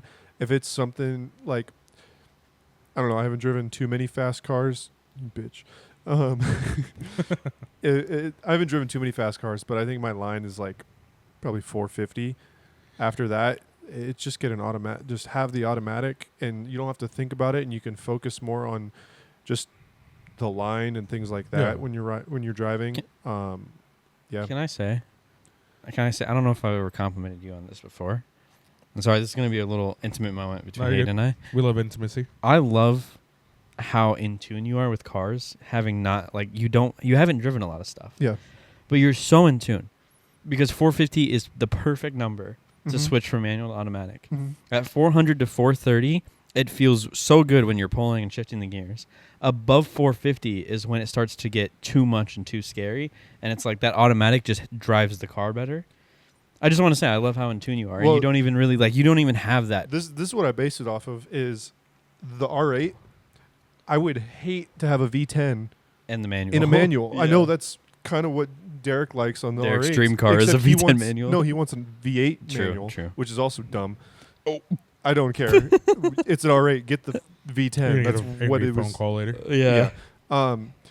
But the 450 line, like, you know, my dad has the RS. So much fun, and there's moments where I'm like, give me a little more, but all I need is that little more, and after that, I'm like, okay, give me the paddles, because I drove the R8 and I was like, yes, this car is required to have paddles. So Well, it's Derek even said it himself, and he doesn't admit this, but he said it to my face, and I remember it. And there was a witness there too. Mikey was there. Yeah. When Derek drove, do you remember Mikey Fuentes? Me? Yeah. I was just wondering. So you know what we're I don't talking think about. That sounds familiar to me. He had a white R8 and an FDRX7, a couple other I don't think things. so. He No. didn't he proceed to buy John Chung's He wide bought body he Lotus? bought John's Okay. Lotus. That's where I went to. Yeah. So Derek drove his first gen V10 R8. And it was like the later of the first gen, so it still had a lot of the modern stuff. It just had that first gen shape. And he, after driving that car, he came back and was like, that is too much car for a manual. He admitted it. Yeah. He said it was too much car for a manual. Yeah. And then nowadays, when I bring that up, he's like, no, it should have a manual. And I'm like, you literally drove it, scared the shit out of yourself, and told me it was too much car for a manual. now, would I drive a high horsepower manual car? Yes. Absolutely. Fuck yeah. I think that would be a blast because I like scaring the crap out I of would myself. like to die, and this is if anybody has a lot of money and wants to expend it on me when I'm 90-something, I would love to die in a manual Koenigsegg. That would A be manual is insane. too much power the car is too much power for a manual, and that's by a lot. That's like double the power that's too much for a manual. But I would love to drive a manual Koenigsegg and then die because it's too much for the manual. But I would have experienced it right Once. before death. The only time that I would say that not knowing how to drive cars in manual has been a hindrance. So like, my car has the DSG transmission. Yeah. I don't use the paddle shifters at all. Yeah. Only because, so it's gonna sound funny, I'm really nervous about the shift points Yeah. because even though it is an automatic car at the end of the day, I don't want to fuck anything up.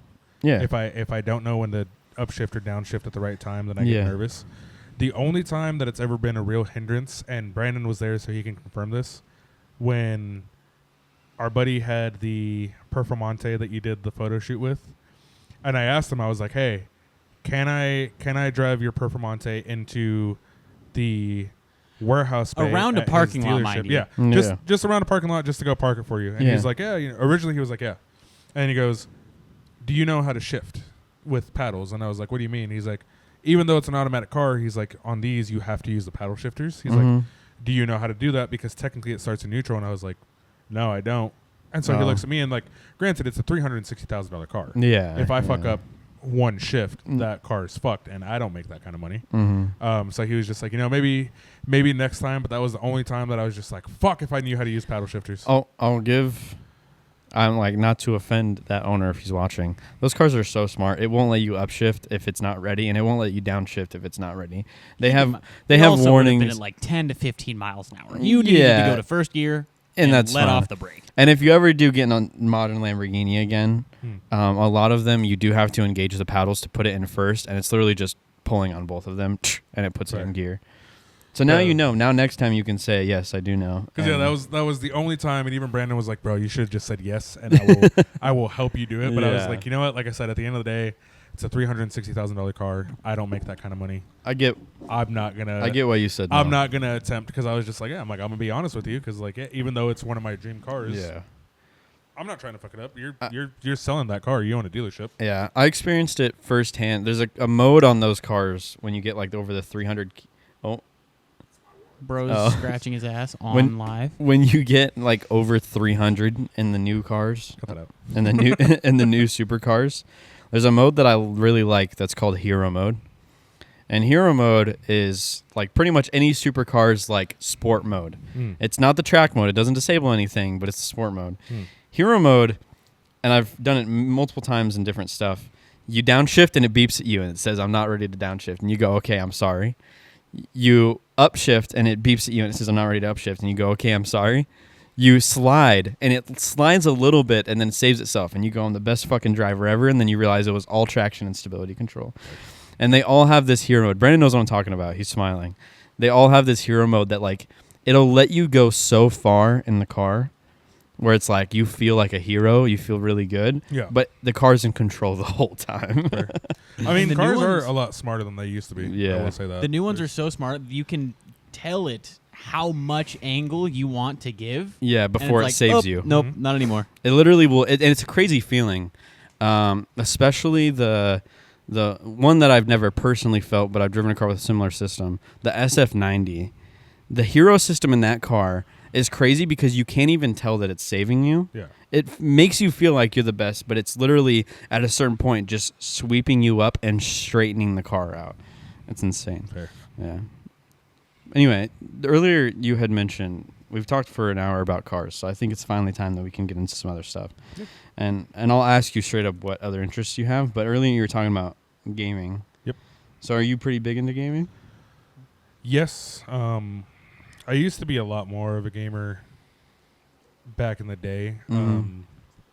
Now, I mean, I still play on a daily basis, but it's a lot different to even 3 years ago. Yeah. Right now, what it breaks down to is the job that I have. I work Sunday through Wednesday. I'm off every Thursday, Friday, Saturday. Yeah. The way that I use my days off is Thursday is kind of like my I'm not doing shit day. Don't Yeah. hit me up. Don't ask me to hang out. Unless I get bored, different story. Mm-hmm. But Thursdays, I mostly just stay at home, play video games all day. Fridays and Saturdays, I'll try to keep myself busy with like video games and then doing anything else. And then it's always card meet in Yeah. the evening. But I am a big gamer. Team Xbox. Sorry for the PlayStation boys. However, I will say I did recently get into the PC world. Team PC, baby. I got you on that. That's Really, true. all it came down to was frames because I'm not a mouse and key guy. I'm not gonna lie to you about that. If I can't use my controller, I'm not playing He it. isn't either. Wrong. But I did hop into PC for graphical fidelity, and like I'm mostly a Call of Duty player. I'm a Warzone guy. I play a lot of like Warzone ranked. Diamond 2 if anybody wants to challenge me. Yeah. But Call him out, dude. there's a couple people in the car community which I'm just waiting for that 1v1 request. You guys haven't done shit yet, so come on. I'm not the greatest. I used to be a lot better, but I mean even now like I can hold my own. But PC has definitely been enjoyable but different. You have When a I- PC now? Yeah. Yeah. So when I bought my PC, it was a hand-me-down from my cousin because one of my cousins that lives here he's fucking smart. That Yeah. kid is going to be a genius. Yeah. He sold me his old PC because he wound up buying a new one. Mm-hmm.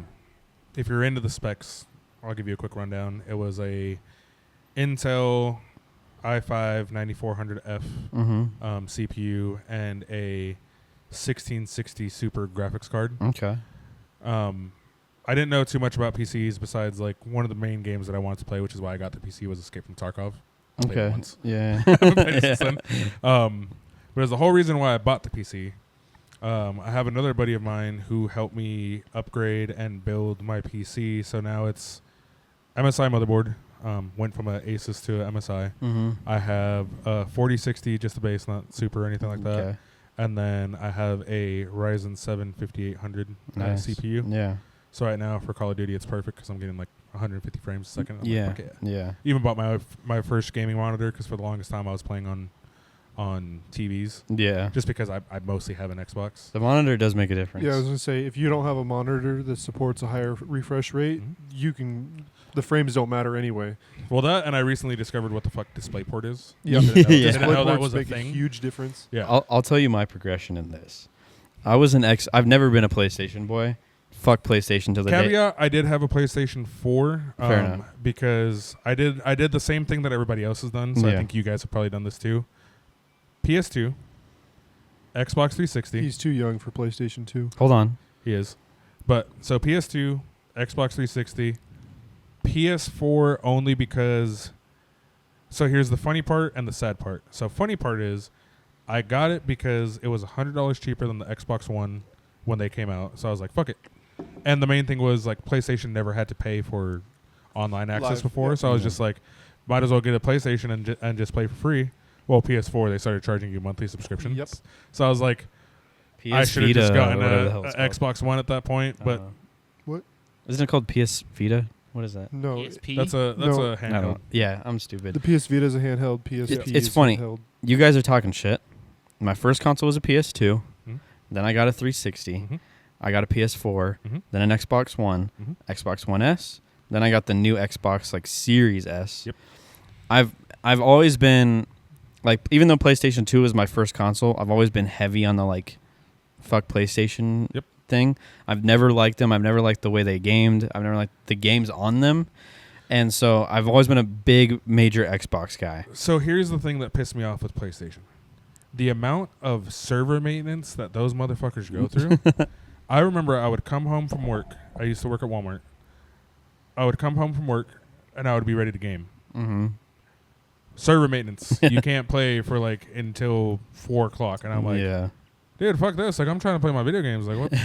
Like, what the fuck? But I had both a PlayStation 4 and an Xbox One. Yeah. Trying to figure out how to split time between both of them sucked ass. Yeah. And then when we moved to help with moving costs, because I moved with my parents, I wound up selling both of them. Mm.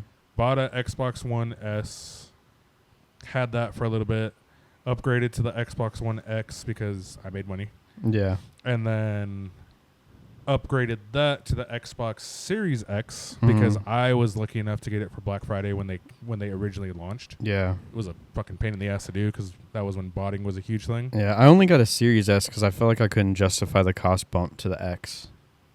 I feel that. Yeah. For me, I should have gotten the Series S, honestly, because every single game that I own nowadays is digital. I don't do disc at all, Yeah.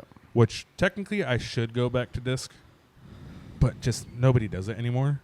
And then the whole reason why I got the PC is just because I would always be on YouTube and I would watch everybody play Escape from Tarkov. Yeah. And I was just like, I love those competitive games because I'm a competitive gamer. Mm-hmm. I used to be part of a gaming organization back in the day before money was a thing. So like we would just play, all the time. It was shit like FaZe. that. No, I'm kidding. It was actually TK. Oh, okay. Team Caliber. Yeah. For those who know. Yeah. But so that's the whole reason I got the PC. I was trying to play Call of Duty on max settings, and my buddy's like, "You're stupid because your PC can't handle that." So then we wound up just. I never really planned on doing anything with that PC, and then I upgraded it, and now I'm just like, do I want to sell my Xbox? Yeah. Just because I mostly play Call of Duty now on Xbox or on PC. Sorry, Xbox is mostly for like other games, like right now college football. Yeah. But I was just like, maybe I should just keep the PC and sell the Xbox. Like, as long as I can use my control on it, Yeah. I don't need both of them, and I can still get the same shit my from my Xbox on PC. my like progression. So I've ever since like I stopped using the PS4 because I never tried to balance them. Like I tried the PS4 and I just didn't enjoy it. So it's my dad has it. It's just he uses it to watch movies, and so PlayStation controls suck, by the way. yeah. And so I've been heavy on the Xbox train, and he's always like since I've met him, he's been a PC guy. And he kept trying to get me to get a PC, and he was like, PC's better. I'm like, nope, PCs suck. I didn't even have an experience in PCs. I was just like so heavy on the Xbox train. That was the main thing with me too. And he finally there was one game that was only on PC. Like literally, it's not possible to get it on any other console. CS:GO? No, 5M. Are you familiar with 5M? Like it's the GTA plugin mod where you can like get real cars and do whatever the fuck you want. Oh, like, yeah. Designer clothes and like.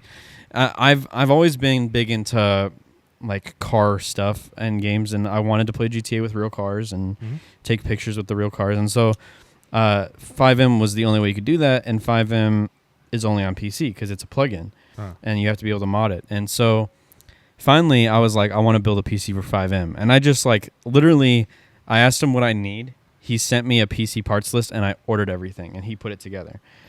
Which, side note on video games. So, when I had my PlayStation, there was one game specifically that I bought that not a lot of people knew about, but it kind of helped me get into the car world. It was a game, like, I played like every other game like everybody else did, Need for Speed, Midnight Club, stuff like that. But there was one game that I don't think a lot of people know about called Street Racing Syndicate, SRS. I picked up that game because I saw it on sale for like $5 and I was like, fuck it, like I'll give it a shot. And I shit you not, and I can't explain to you why, because I've never had one. I've never owned one. I've never driven one. Yeah. It made me really fall in love with Toyota Celicas. Really? Because that was one of the first cars that I had in the game, and this game was like full like customize your flywheel, customize your clutch, like stuff like that. And at the time I was young, I was like, I don't know what the fuck this means. I don't know what a flywheel does. Yeah. But I just liked the style that the Celicas had. I liked the body kits that you could put on it in the game. And I was just like, I'm going to grow up and get a Celica. And now I'm just like, I haven't even driven one. I don't know if they're even like good or not. But according to some friends of mine, there might be a Celica releasing next year. And what the renders look cool, but who knows? No, But that was a side caveat about that game, which kind of helped get me into the car community, because like everybody played Midnight Club. I had clips on 22-inch chromes. I don't know. I'm trying to think of my car community game, but I don't know if I had one. I just always was obsessed with cars, so like it wasn't a question for me when I first saw Meat Flyer that I wanted to go see what cars were there. Yeah. But anyway, when I ordered the PC parts and he put it together, I literally ordered them to his house. I didn't even mess around because I was like, I know nothing. Yeah. And he put it together. It was then broken for the next 6 months. Yeah, we had, and I kept blaming him. It wasn't his fault. We got a faulty motherboard, right? They sent me a faulty motherboard, and it happened when I built my PC too. It's just something that happens if it's shipped wrong or you screw it up when you install it. It give it weird pressure. It just misbehaves. And so we finally, I was like still on the like fuck PCs train because my PC wasn't working, and I was like, this is bullshit. You know, I turn on the Xbox and it does exactly what I asked it to. You know, PCs are different, where sometimes it just something weird happens or your game crashes for no reason. So I was like, PCs suck. And then he fixed it, and I finally got to do 5M, and I finally got to do other PC games that I'd never experienced, like CS, and I fell in love with it. But then I was still on the controller thing. Love controller. I was like, if I can't play it on controller, I don't want to play it. And then he got me into CS2. And I'm now addicted to CS2. And I've spent too much. That game got a lot of flack for some reason. Yeah, so it's CSGO reskinned. Yeah. And CSGO was a reskin of Counter-Strike Source. Yep. Like that's all they've ever done is just reskin it and change the models and change the moving and how it behaves. Just basically update the game. And I never thought I'd see the day where somebody complains about updated graphics. I know. True. Because like it looks good now, but everybody's just like, we didn't want this. I was like, it's in 4K. It's also depending on like how the hitboxes move and things like that. It changes the gameplay significantly. Gotcha. Headshots only. What? I don't know. I'm just saying headshots only. Oh, okay. So like I've always been a PC person. Both my parents are in IT. I got a laptop as my first gaming device when I was like 4. He never was into the console thing. My dad had a PlayStation 3 and then a PlayStation 4. He has a PS5. So I've always, like console side, I've always been PlayStation, but I grew up watching my dad play games on his computer and the PlayStation, and we've always played single player. So any network issues you have with PlayStation, I could care less because I didn't play online games. I then got my first... I had a GameCube as my first console, which was also... I had a GameCube too, yeah.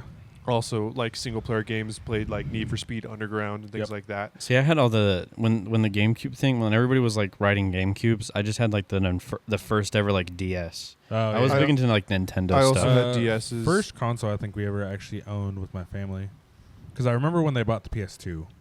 Because yes, I'm that old that I've been around since the PS2 came out when it first launched. But I remember my parents coming home with that. But the first console that we ever owned was the Dreamcast, Oh yeah. and then we had Nintendo 64, and we had the Sega Genesis. Yep. Yeah. So I've been around the block. Yeah. I mean, even at my age, I was around when Soulja Boy was a thing. Yeah. So after like sometime between probably after the PS4 is when I got a 360. Gotcha. No, it was just before the PS4 because I still had a lot of friends on 360. That's when I started playing like Call of Duty and things like that. But I'd also used my PC for other things. Like I really only used the console to play like new end titles that my PC wasn't built for because it was just a hand-me-down PC that I got and couldn't handle Call of Duty and things like that. But I've built my first PC, and this is like Gen 2, I guess, of it. But I've always been PC person, and then I played throughout middle and high school a lot of Counter-Strike. I have almost 2,000 hours. Are you Counter-Strike. a World of Warcraft guy too, or No. like anything like that? He's a D&D guy, though. Yeah, I've played D&D. No, I did. It was Counter-Strike. I played a lot of Minecraft, a lot of Terraria, a lot of League of Legends. I don't know why I never got into Minecraft, and I don't understand the hype of it, because for me it's just I like games where you have a thing to do, right? I'm used to so many competitive things to shooters, do. like campaign and shit like that. For Minecraft, for me, and I know I'm the minority on this one, I was just like, What do literally you do? your only purpose in Minecraft is to build, and that's about it. I was like, I've You've maybe never played, spent 2 weeks up all night, every night with your friends. I've played have you? in my entire life, and remember, I'm 30. I've played maybe 10 hours of Minecraft, if that. That's sad. I also have never played Skyrim. I spent Some people that might piss off too, but yeah, at When I- least like when it comes to like Minecraft and stuff, I never got into it. I would watch my cousins play it, and I'm like, this looks fucking boring. when I was in elementary school, I spent an entire summer in my Minecraft world. I mean, I didn't like every day. My friends were like, "You want to hang out?" I was like, "Hop on Minecraft." Yeah, I did not give a fuck about anything else. But I don't know. Minecraft, I felt like there was always something to do because you're always like trying to get diamonds faster, trying to get this faster, trying to defeat the dragon quicker. I don't know. The thing with Minecraft is you can do anything. There Yeah. is no limitations, right? I think that was the one thing that was hard for me is like I wasn't a very like imaginative kid, Sure. so I didn't have like that creative aspect of like I can build this or that, because I mean that's Minecraft is like a very like imagination based game. Oh yeah. You do Sure. whatever you want with your image, but my image is always fucking brass monkey just going tss, tss, tss. So I was like, yeah, like maybe this is why I never got into Minecraft. Did you ever get into Fortnite? I know that's Okay, the so- game that shall not be mentioned now, but So it used to be the shit. yes, but the only reason I got into Fortnite, and I only played it when it first originally came out before it became the sweatfest that it was now. Yeah. I played Fortnite when it first came out only because at the time I was waiting for PUBG to hit console. Yep. Because that was when Battle Royales were starting to take off, and I remember when Black Ops 3 or 4, whichever one it was, had the blackout mode. 4. But I was waiting for PUBG because, I mean, I watched PUBG on YouTube all the time, and I was just like, oh my god, it's coming to console. So a couple of my buddies were like, hey, like let's play this Fortnite game. We played that for a little bit, for like the first couple months that it was out before building and turbo building actually became a thing. Which I did have fun with Fortnite at that time. I got back into it after it blew up the way that it did, and I just... There's a certain point where a game becomes too sweaty. I think it was the same thing that happened with Apex Legends. I loved Apex when it first came out. And then people were just like, oh, I can make a career out of this game. I can do Apex competitive. And it just got really sweaty to the point that I was just like, I'm not having fun. Which is weird considering I'm predominantly a Warzone player. Yeah. Because Warzone is sweaty as shit. I mean, I've gone up I was gonna say it's some of the funny. pros. It's funny because Fortnite was my like when it was really popular. It was my like I want to be the best at this game.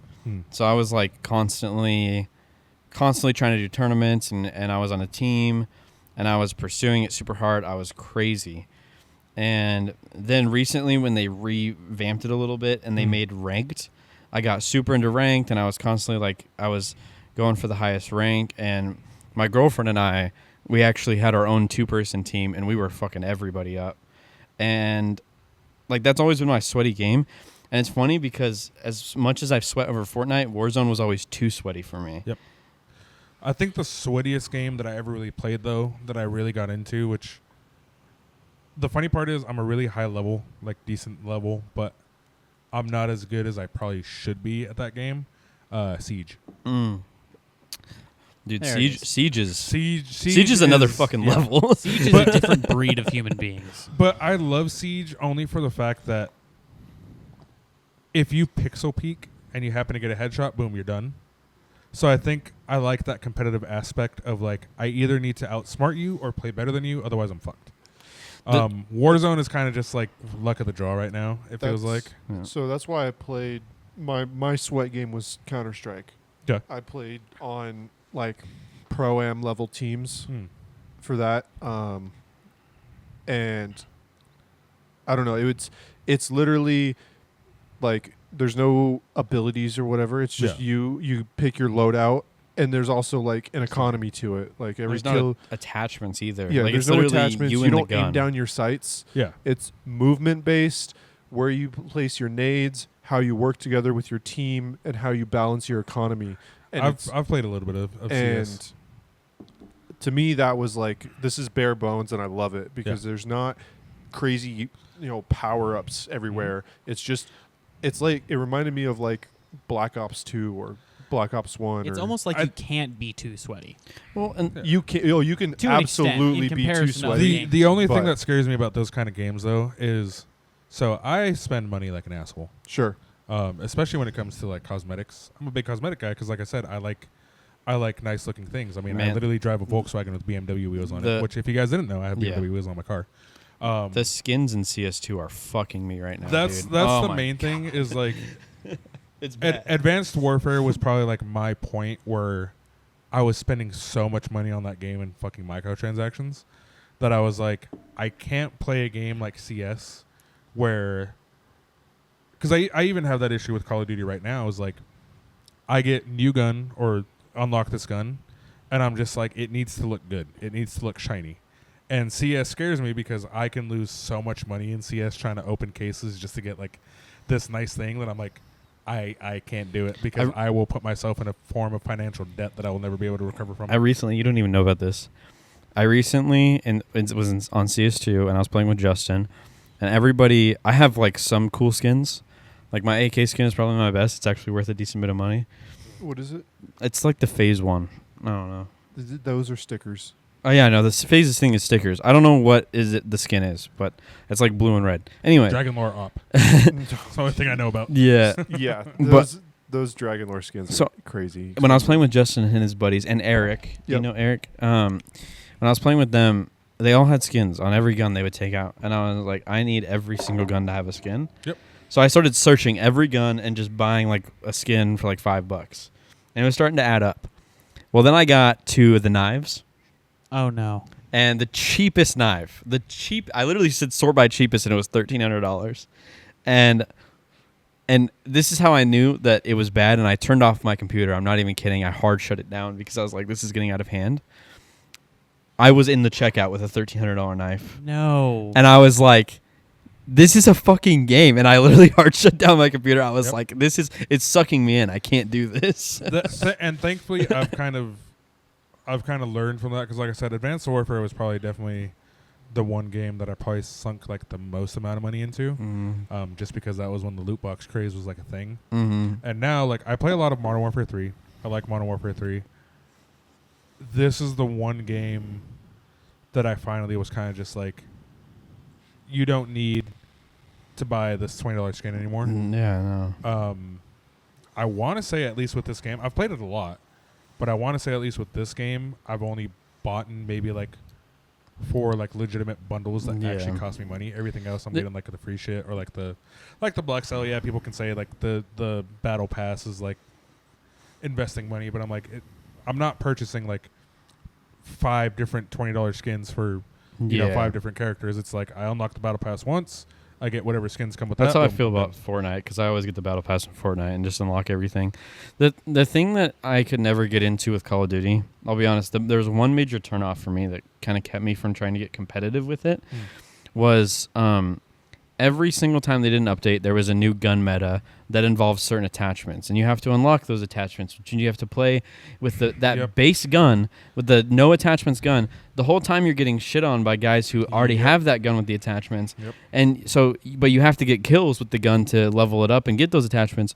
And so, it was just like, do I really want to grind 5 hours of getting shit on to finally get those attachments and maybe have a chance? You want to know how you do that? Zombies. Shoot house 24/7. No, zombies. You go into zombies with a double XP token. You just take out a whole bunch of contracts. Boom, you're. Because I hardly play multiplayer, at least with COD nowadays, just because when it first launched, Modern Warfare 3, it was fun just because of like the old throwback. Yeah. But now it's kind of just like eh. So I just go into zombies. But it's definitely one thing that I hate, because it's like one of the reasons why I like PUBG still to this day is like. There is technically no meta gun. Yeah, obviously there's still guns that are good and some guns that are shit. But like Warzone right now, every game that I play is everyone's using a STG-44 with a static HV SMG. And like, yeah, don't get me wrong, I have it all leveled up too. I'm using the same meta guns, but I'm like, I miss those days where it's like you could use any class and have fun. Like Modern Warfare 19 when Warzone first blew up. Now it's just like everybody's using the same exact shit. Everybody's using the same exact gun. I was big into Warzone in the beginning, and that was my entire thing. That was like, oh, I want to snipe for a bit. I can snipe and actually do decent in the game. I want to use this gun for a bit. I can use that gun and still do decent in the game. I mean, shit, And- people were fucking around using riot shields and throwing knives or like Yeah. thermites, and you're just like, you're annoying, but like at least you're having fun. Now nobody even does that. No, it's like all like people are slide canceling like crazy. They've memorized every layout of every building, and they're running through them faster than you can even turn around. And they have this meta that kills you in like, this gun shoots 17 bullets per second. I've seen the TikTok videos. You guys aren't slick. And Although I will say the movement it's kids not now fun. are fucking dog shit. Yeah. But I'm 30 going up against kids that are on Adderall playing 30 hours a day versus me that plays at most maybe like 12 hours a week. Yeah. It's definitely annoying, but these movement kids get shit on by me every single time. Yeah. It's fun. To me, they Which just... I know that sounds weird. I don't shit on kids in real life, okay? Yeah. I just- To me, it's funny because there's movement Had kids. to make that clear. There's movement kids in Fortnite too. That Yeah. they're always just moving around. One time, I'm not even gonna lie, this was actually pretty recent. I was playing a ranked game because I was qualifying for a tournament, and this kid is just spazzing, and I'm not even kidding. I sat still and just watched him. He missed every shot while he's going like. Yeah, he's spinning And like he's all over the spinning, and place. he's running through this door, and then he's coming in this door. I'm sitting in the middle of this Fortnite house living room watching him and like laughing with my buddy. And then he finally stops because he's like realizes that I'm not moving, and I just shotgunned him in the head. And I was like, "You did all of that for nothing." Well, and that's the one thing that sucks though too is like when COVID was a thing and everybody started using like Twitch and like YouTube and stuff like that. At least at the time, the one thing that sucks is they didn't have console integration like they did now. Yeah. So that's one of the reasons why I kind of wish that I got into PC a little bit sooner, because I do have a Twitch. If anyone wants to follow it, T1XNV on Twitch. Twitch TV, by the way. Yeah, Twitch.tv. I don't really stream that much anymore right now, just because, like I said, with my schedule, it's really hard to. Yeah. But I just wish that at the time I took advantage of that, because it's kind of like the same thing with TikTok kids. Yeah. Kids made it big on TikTok, and now they're bringing in hundreds of thousands of dollars a year just posting fucking dancing videos and shit like that. Yeah. And so I wish that at the time I took it a little bit more seriously, because I played a lot. I don't have a webcam, so it kind of sucks when people watch me stream because they're just listening to my voice, which I think I have a shitty voice anyways. Yeah. But You I don't have a but- webcam, and the one thing that sucks with console, which I'm trying to get a second monitor for my PC so I can do it, but streaming just on console is hard because I've had a few friends that like follow me and stuff like that. I'm not partnered on Twitch by any means. I only have maybe 45 followers, but I wish that I could if somebody followed me, I could be like, hey, like, thanks for the follow. Yeah. I try to do it on my mobile dashboard, but it doesn't tell you when people follow you. So like, You have to set I'll up get a people lot of that are stuff. just like, hey, I subbed, and I'm like playing, and if I die, then I'll look at my phone real quick. Oh, hey man, thanks for the sub. All right, let me get back into it, and it's just like shit. But Yeah, once I it's- get a second monitor, I'm gonna try my hardest to get back into streaming. I don't expect to be like big or anything. Yeah. But I want to give it a shot. It's- I like. It's funny when I see like TikTok clips, especially of like someone's reposting something that a gamer did. They're like, "This is the funniest clip ever." Blah blah blah. And it's not even funny. And it's either it's not funny or I'm like, you know, how many times I've had moments like that with my friends that weren't recorded. Mm-hmm. Like, I'm always like, and then there's these guys that are getting huge now, or like they got huge. And I'm like, I'm thinking about when I was playing Minecraft with my friends and we were having like crazy funny moments all the time. Mm-hmm. I'm like, I wish I was recording that instead of being an idiot, because I would be like a channel with like one of those 3 million subscriber channels Yeah. that post like funny Minecraft clips. 100%. If I was posting back then, I probably would be there now. But it's like you don't know what you don't know. Yeah. I mean, I also wish I would have bought a house in 2010 Six. instead of being an idiot. But I mean, I wish I would have invested in crypto when crypto was first thing. dude, I wish I would have bought I one wouldn't have to do singular anything. Bitcoin, and Yep. I would have been set. Yeah, if I could go back to the past, it would get a PC so I could stream on Twitch and maybe make it big. Probably not, but maybe, or at least invest in Bitcoin to the Yeah. point where I don't have to worry about like my car payment. I can just be like, oh, I want to go buy a Urus because like, funnily enough, side caveat back in the cars real quick. Dream car, if I could ever own, there's two: R35 GTR or a Lamborghini Urus. Yeah. But I was just like, bro, like if I would have even invested in crypto back in the day when I was younger.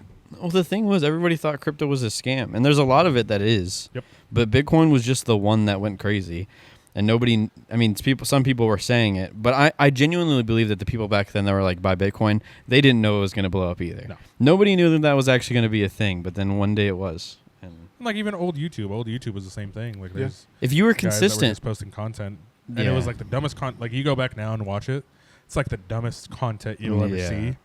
But they got big off of that, and now it's just like, I could have done that because I did stupid shit with my friends all the time. well, there was like the wave of like early YouTube when no one had ever seen like video content before. Mm-hmm. There was that like thing where people wanted to see the video that's like, I filled my bathtub with jelly beans, or like whatever Yeah. like just stupid shit Mm-hmm. that doesn't matter anymore. Nobody would click on that anymore. Nope. But back then, nobody had ever seen that on a video, and they were like, this is crazy. I can't believe he filled his bathtub with jelly beans. And so, yeah, no, it's funny. It's funny the difference, because I feel like if when YouTube started, if you made consistent funny content with a good thumbnail, Mm-hmm. you got big no matter what. Nowadays, you know, there's guys out there that post videos every single day, and they're putting effort into their videos, and they only get 200 views. Yeah. And it's like it's so much harder to actually make something these days. And it goes back to gaming too, because like Yeah. I if I was posting content or if I was like streaming, who's to say that I couldn't have gone competitive? Because like Yeah.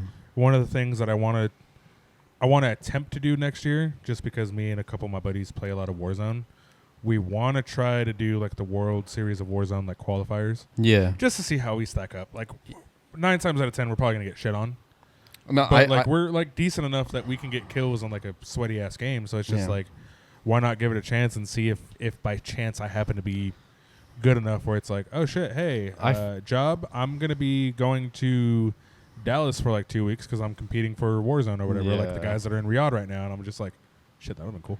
Yeah, I fully get that, because I try to do the same thing with like the FNBR finals for Fortnite. They like narrow it down to 250 teams, Mhm. and then they do like 100 teams, and then 50, and then they fly like the last 25 to that place Yeah, to for like the Warzone World Cup or whatever to it is. compete for like $1 million or something like that.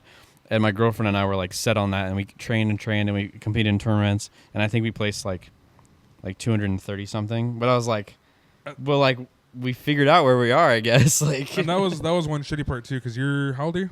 21. You're 21. So like, there's a lot of money to be made in the gaming space now. Yeah. But like back in the day, my parents were just like, dude, stop playing fucking video games. Like, Yeah. you're not going to be anything Yeah. from that. And now I'm just like, this 16-year-old just made $2.5 million winning in fucking Dude, Fortnite. even though Let me play video games back in the day and stop, I getting on my ass for how much time I was spending playing video games. My parents are older, So my parents, I have like my parents are probably like 20 years older than most of my generation's parents, or my like age group's parents, and so I got the same thing growing up. I was like, I wanted to play. I wanted to really get into racing sims, and back then racing sims were horrible. But I was like, just let me get a racing sim. Like I promise it'll work out. My dad was a huge NASCAR fan, and so I was like, let me get a racing sim. And he would never let me get a racing sim. He's like, that's not a future. That's not a career. You have to do plumbing. Plumbing is everything. He owns a successful plumbing company. I get it. But he's like, you have to actually get a real career. Games aren't going to go anywhere. Yep. They're nothing. And then it's funny because recently I had this moment. He sent me, well, this is not recently. This is a couple years ago. There's this guy named Alex Bowman. And if you aren't super familiar with NASCAR, He was a full-on sim racer. All he had ever done is sim. He never really gotten behind a wheel of a real car. He was so good at sim racing that they actually tried him out in a real car, and he did amazing. And now he's a full-on NASCAR driver. Wasn't that the guy that did Gran Turismo? No, that's from the movie. Okay. But that's another story. Jan Mardenborough, he went from Gran Turismo to actually racing real cars and racing a 24-hour of Le Mans. But Alex Bowman was like my dad's, like he sent me it 2 years ago and was like, this kid went from sim racing to NASCAR. And I was like, holy shit. It's almost like that's what I wanted to do. Like if I had that amount of time and training from when I was 10 and asked you for a racing sim, I probably could have been in NASCAR by now too. And now it's hard now, like to, when people find something, they all gravitate to it. And so now there's iRacing, which is an actual dedicated platform. And now there's the Coca-Cola like eNASCAR Pro Series, and you have to compete in this many things to get in the eNASCAR Pro Series, and then you have to win the Pro Series this many times to even get a shot of a team calling you and being like, come try out a ARCA car. Like, and now you have to work your way through the classes. It's like, and it's millions of dollars before you get in NASCAR. And it's funny, like, it goes from the way history repeats itself is it goes from it's really hard to get into this thing to if you are at the right timing, it's really easy to get into this thing to everybody finds that and it's back to being really hard to get into that. Yeah. No, it's funny. What about you, Hayden? You ever tried getting into like the competitive, like money making part of like gaming, or was it just like your hobby? Counter-Strike, because I had watched like there were tournaments on Counter-Strike teams, and that's like with like Warzone and Fortnite, it's kind of like there were teams, but it's like there's one person going for the win versus like CS teams. You have a team of 5 guys that you train with, you work with, and so that was kind of my calm down. You love silly dudes. You fucking love guys. And so Let's not forget the other day you were making a comment about how much you love dudes in your backseat. I did not say that. I think you said that. I absolutely did not. I don't know. You just made a comment about working with 5 dudes on a weekly basis. You love working with 5 dudes on a chemistry. weekly basis. All right. All right. Continue. Hayden loves dudes 2024. I'm sorry. Fuck the election. It's Hayden's turn. So with the dudes. All right, I'm done. All right, we're done. All right. I'm done. So like that was my path. Like what kind of got me into it first was like I was real big on the older Call of Duties. I started with like MW2 and MW3, Black Ops 1, Black Ops 2. Yeah. Black Ops 2 was like the last COD I played like seriously. And so like, and I was a big sniper. Like not as much trick shots, but more like pro level sniper or things like that, where you just have crazy good movement and things like that, but you're sniping the entire time and just crapping on kids. You're getting the 4-ons or the 5-ons. Yeah, and, and it's like that's the other thing was like back in like Black Ops 2 days, you had the SMG, the couple SMGs that like you could demolish with, or you could play the shotgun, and there were a couple shotguns that just wrecked, or you play with a couple snipers that just wrecked, and everything was good, and so there was no meta. You could do anything. It was pretty much the Peacekeeper and the Ballista, wasn't it? The Ballista was the high end. It was like the higher fire rate. But if you didn't have a couple attachments, then you could get hit markers. Versus if you ran the DSR, it was always a one-shot kill, but it was a lot slower than the Ballista. So anyway, but I went from Black Ops 2 to CS:GO, and I did that, and I tried it for a bit, but I just didn't really care enough. And that was like the other thing, like why I didn't have a problem with CS is because I never cared about skins or anything like that. Like, sure, it's cool. I want the, the Doppler fade karambit. Yeah. That's like $14,000. But in my mind, I was like, in no way am I going to pay the money that I can buy a car with. Yep. For a skin on a video game. So I just didn't care about it. Yeah. And that's what it kind of came down with me too. Is like, I'm vain, so I like looking nice. I like having like nice shit. Yeah. And just spending so much money on those games, I would have just been like, no. Because like, even in like normal life, like, I like having nice stuff. It doesn't mean that like I'm rich by any means. Sure. But like, I like having nice stuff. Like, you look at the way that I dress. Like, I have most of my shoes are like Nike Jordans, except for my Mexican Hey Dudes, which these guys got a Mexican flag on them. Shout out. Shout out to Hey Dude in Mexico.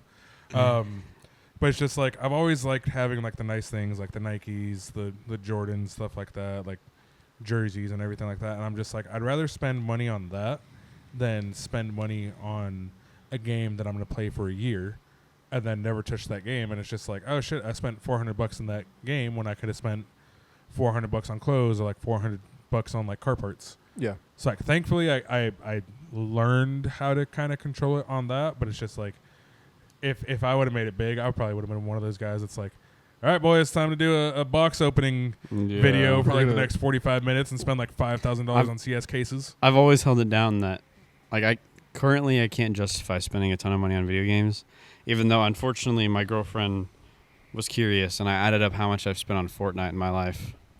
Don't do that. Do we wanna, Don't do that, Do we Matt. bleep this part out, or does he say it? He's Say got to say it. Let's just say I could have had a supercar. You know what? I was about to say, let's play high-low. High-low? We can play high-low. Play high-low. Chris, take it away. In Okay, my entire so life. I'm going to get a little bit more technical on this part. So, in terms of supercar, Brand Yeah. new. are we talking brand new, or are we talking pre-owned first? We're not talking brand new. Okay, we're not talking brand It's new. going to be pre-owned. Are they... Entry level supercar? Or I like think- mid range? What's mid-range? Give me an example. maybe like... 650. What's the 650 cost? I think they're like 180 right now. Okay, so I think we're Well, if we're going to do high-low, I don't think we should ask that part, because we have to guess. Because if you ask him like 160 and he's just like, well, close to that, then we would kind of already know. Sure. Yeah. Okay. I would say mid-range is maybe like people can afford it, but not a lot of people will own it. yeah. In a certain. I'll give you aspect. this. I'm not going to answer that question. Here, I'll give you this. If you added up what I spent on Fortnite and DoorDash, I could buy a 650 cash. Oh, DoorDash, we're not even going to bring into the conversation because I lost so much You money. have a problem with I wanna DoorDash. say- I'm I gonna do s- have a Keep problem. in mind, gonna the with that. say- 570 is at about 140 to 150 grand right now. Yeah. I'm going to say like 185. High. You're high. Okay. 160. High. I'm going to go 122. High but warm. Ooh. 115. Oh, sorry. 95. Low. Oh shit. So we're in the triple digits. then. 108. I could tell you, you're very close. I could tell you the car that I actually found the listing of, and it would probably help you like get in a grasp. Did you send it to me? Is it a guy I sent you the listing. It was a gated manual 360, Yeah, I remember Yeah, that one. That's a Ferrari, right? and I sent it to him after I added up 112. how much I had spent on Fortnite. It's a One- gated manual 112? 360, and it was. I'm just gonna say it because you guys are dangerously close. It was 114,995. God.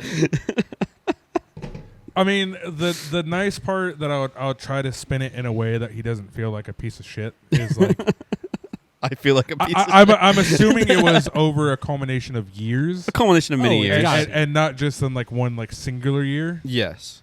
Yes. So like I'll give you the benefit of the doubt on that, because like realistically, if we add up how much I was spent on like COD back in the day, when loot boxes and microtransactions are like a big thing. I mean, yeah. they still are, but they're not anywhere near to the level of what they used to be. I'm probably easily like in that 100K category as well. Yeah, it's crazy, dude. It's crazy how much it adds up. Yeah, literally, I've you gotta don't be at, think like, about it. 8. You're just like, here's like $20-$40 here and there, because like I Yeah. have that issue with DoorDash. Like, dude. I don't have a lunchtime at my job. Yeah. Just because we don't really do that.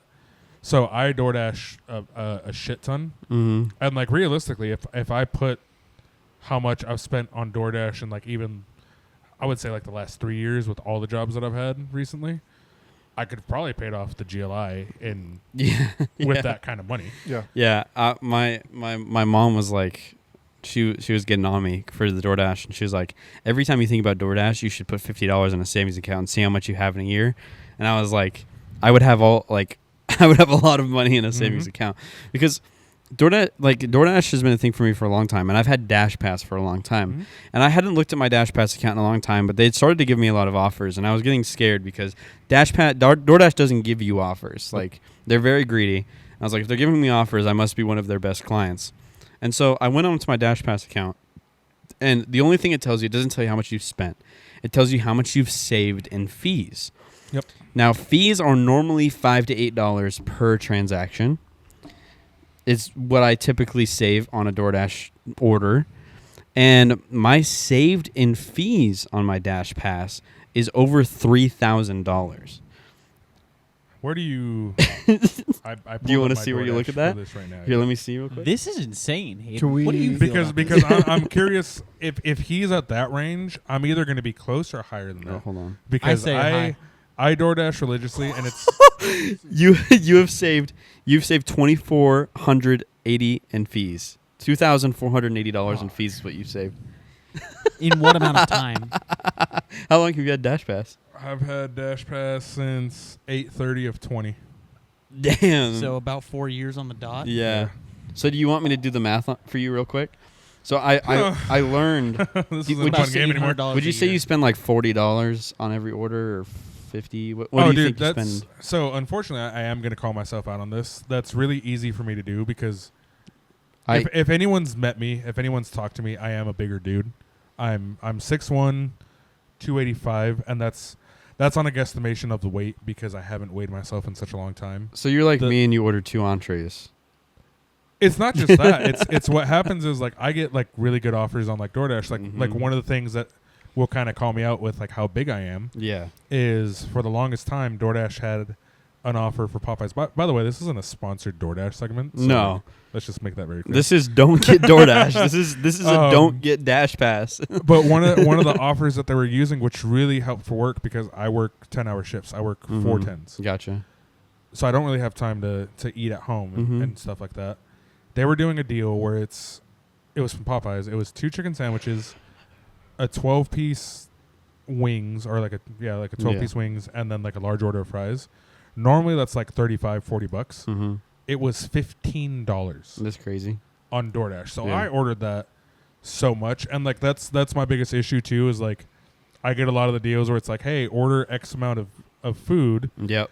and we'll give you like a $5-$10 coupon. They give me every time. Well, then I'm loading up on like small shit. So like when I get my DoorDash delivery, my coworkers look at me. Yeah. I'm eating like 5 fucking burritos, 3 tacos, 2 like little sides, and they're just like, "How much did that cost you?" I'm like, $25 because I got the deal. It's funny. And then I think about it later, and I'm just like, I'm a fat piece of shit.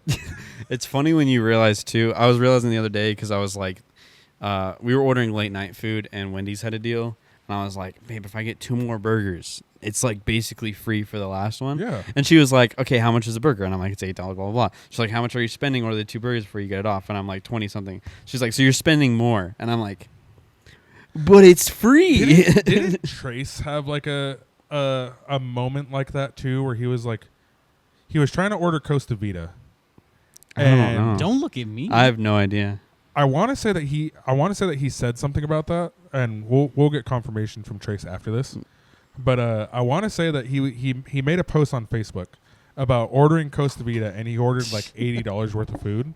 And he's like, the shitty part is, he's like, that was because of DoorDash. He's like, if I Yeah. would have gone into Costa Vida, that would have been like 30. Oh, yeah. Well, they mark up the food, too. I don't know if you knew that. yeah, they mark everything's up- They marked they like mark $8. up food unless you do like pickup. Then like for certain places, Yeah. it drops down to like normal price. Yeah. But like It's like $1 more per So like dish. the weird thing about my job is like technically I can leave, right, to go get lunch. Yeah. I don't like doing it because if I get stuck in line, I work at a vape shop. Yeah. It's not a hard job. Yeah. But if I get stuck in line, you know, that's 5 minutes, 10 minutes of me out of work. My coworkers getting hammered with customers, and I'm just like shit. So that's why we just DoorDash, because especially since we don't really have like a lunch hour or like a lunch time. Yeah. We pretty much just eat whenever we get hungry. Yeah. So how much do you think you spend on an order? What's your average? Ugh. I mean, we can look at my past. Just give me like your most recent order. Like, so I just get it. I can, because all I need is what you would spend on an order. Can we take a quick break? After we do this, yeah. I want to add this up on the podcast. There's a way that you can see your past orders, right? Yeah. Do you want me to find it? Oh, here it is. Okay. So my last order was from Melt's Extreme Grilled Cheese. There you go. That place is so good. It was. I haven't tried it, but now I am. So Oh this my is a God. It problem. was Don't 29 DoorDash flat with Is what? like it was 29. flat. 29? Okay, so we're just going to do 30. And I mean, here like, you can see, because it actually gives you the prices here. You can see like yeah, what my 29, average. 23, 29. A lot of 29s in there. So we're going to go 30 just because it's closer. Okay. We're going to go 30. 30 since 2020. So like let's say an average of like 30 bucks. Yeah. So let's say the fees that you're saving on Dash Pass are normally $5 to $8, right? Yep. And so if you've saved, holy shit, if you save 25, I don't think I'm gonna like this number. you're not gonna like it. I'm just gonna do 350 orders. This is in like 4 years.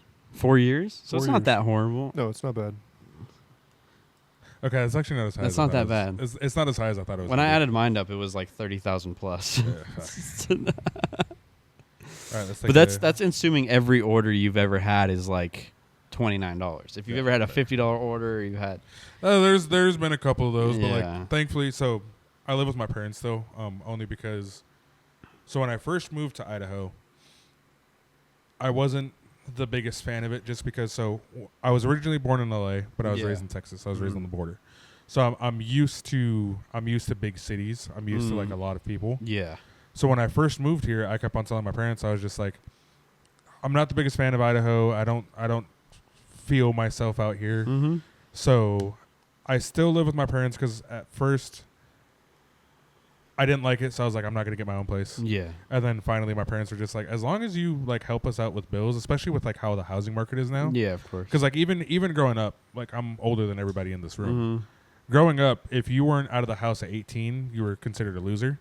Yeah, that's the Yeah. same way. That's what my parents told me. Now it's like, I mean, I even go on Tinder, and there's 32-year-old, 33-year-old women that are just like, hey, like just so you guys know, like I have a kid, I live with my parents, and I'm just like, it's more socially accepted now. Like obviously you still want to have your own place at the end of the day, but it's definitely a lot more socially accepted now, just because the housing market is ridiculous, especially for Idaho. Like I said though, I have older parents, so all of that old school stuff is like my childhood. Mm-hmm. And we talked to the other Chris, Tall Chris, for a long time about how like I feel weird because I relate more to like 30 plus year olds than I do to like my age. But I moved out on my 18th birthday because that's what my parents were like. You are good with us until you're 18. Yeah. And so I was like, okay, on my 18th birthday, I was like, I got an apartment and I was gone. But no, I fully get that. Hey everybody, I got a bit of a shameless plug today, right? I just started a detailing company. It's called Maxwell Detailing, and I would love to detail your car for you. I take immense pride in my work, and I've been doing it for 5 years.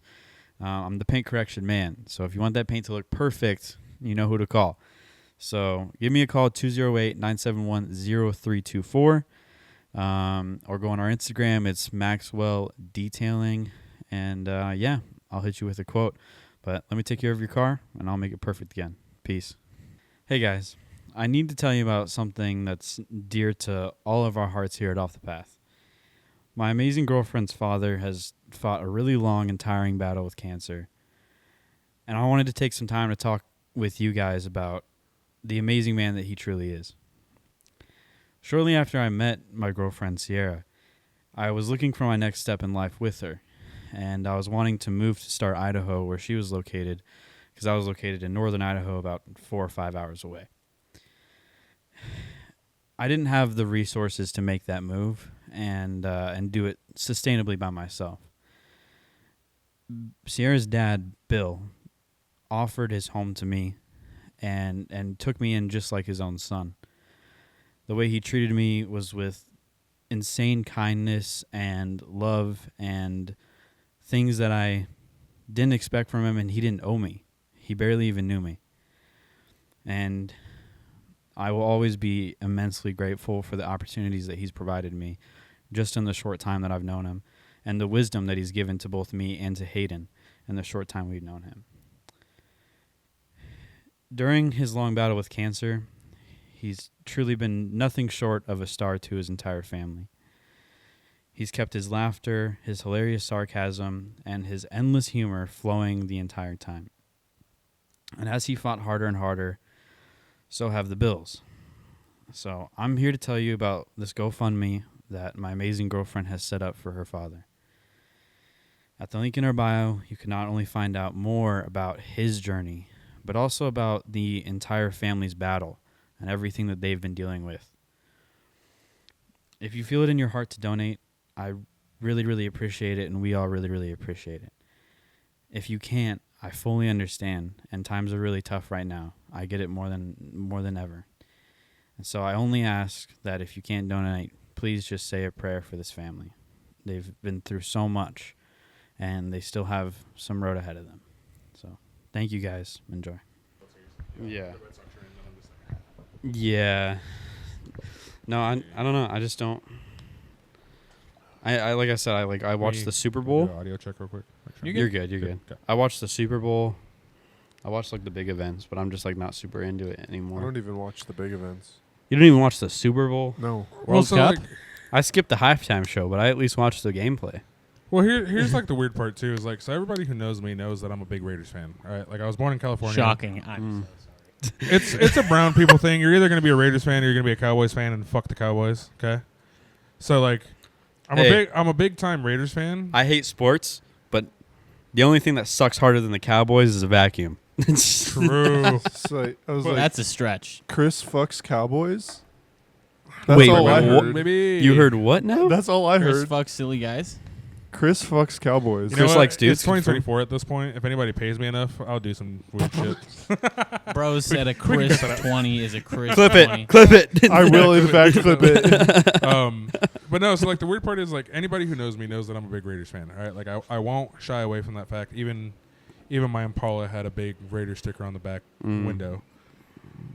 Dude, but I haven't. That's watched- exactly what I pictured when I pictured you in an Impala. No, it so- had a Raiders sticker on So the back. legitimately, if you never got a chance to see my Impala, so Yeah. it was an all black Impala. Well, besides the rims, Yeah. but it was black windows, Chrome in, rims, right? chrome rims, Yeah.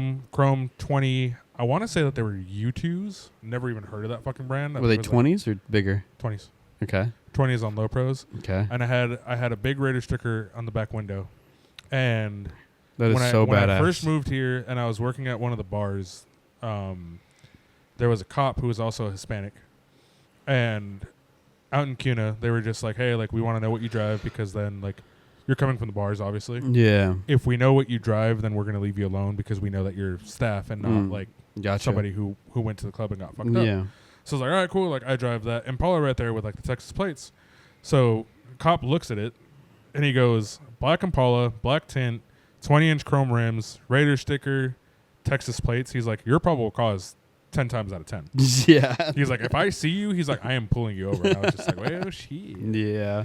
But no, so yeah, like if you ever saw my Impala before I had the GLI, this is before anybody really knew who I really was. Yeah. You would see that car and then you would see me get out and you're just like, that makes sense. And then it was weird too because like I'm a big hip hop guy.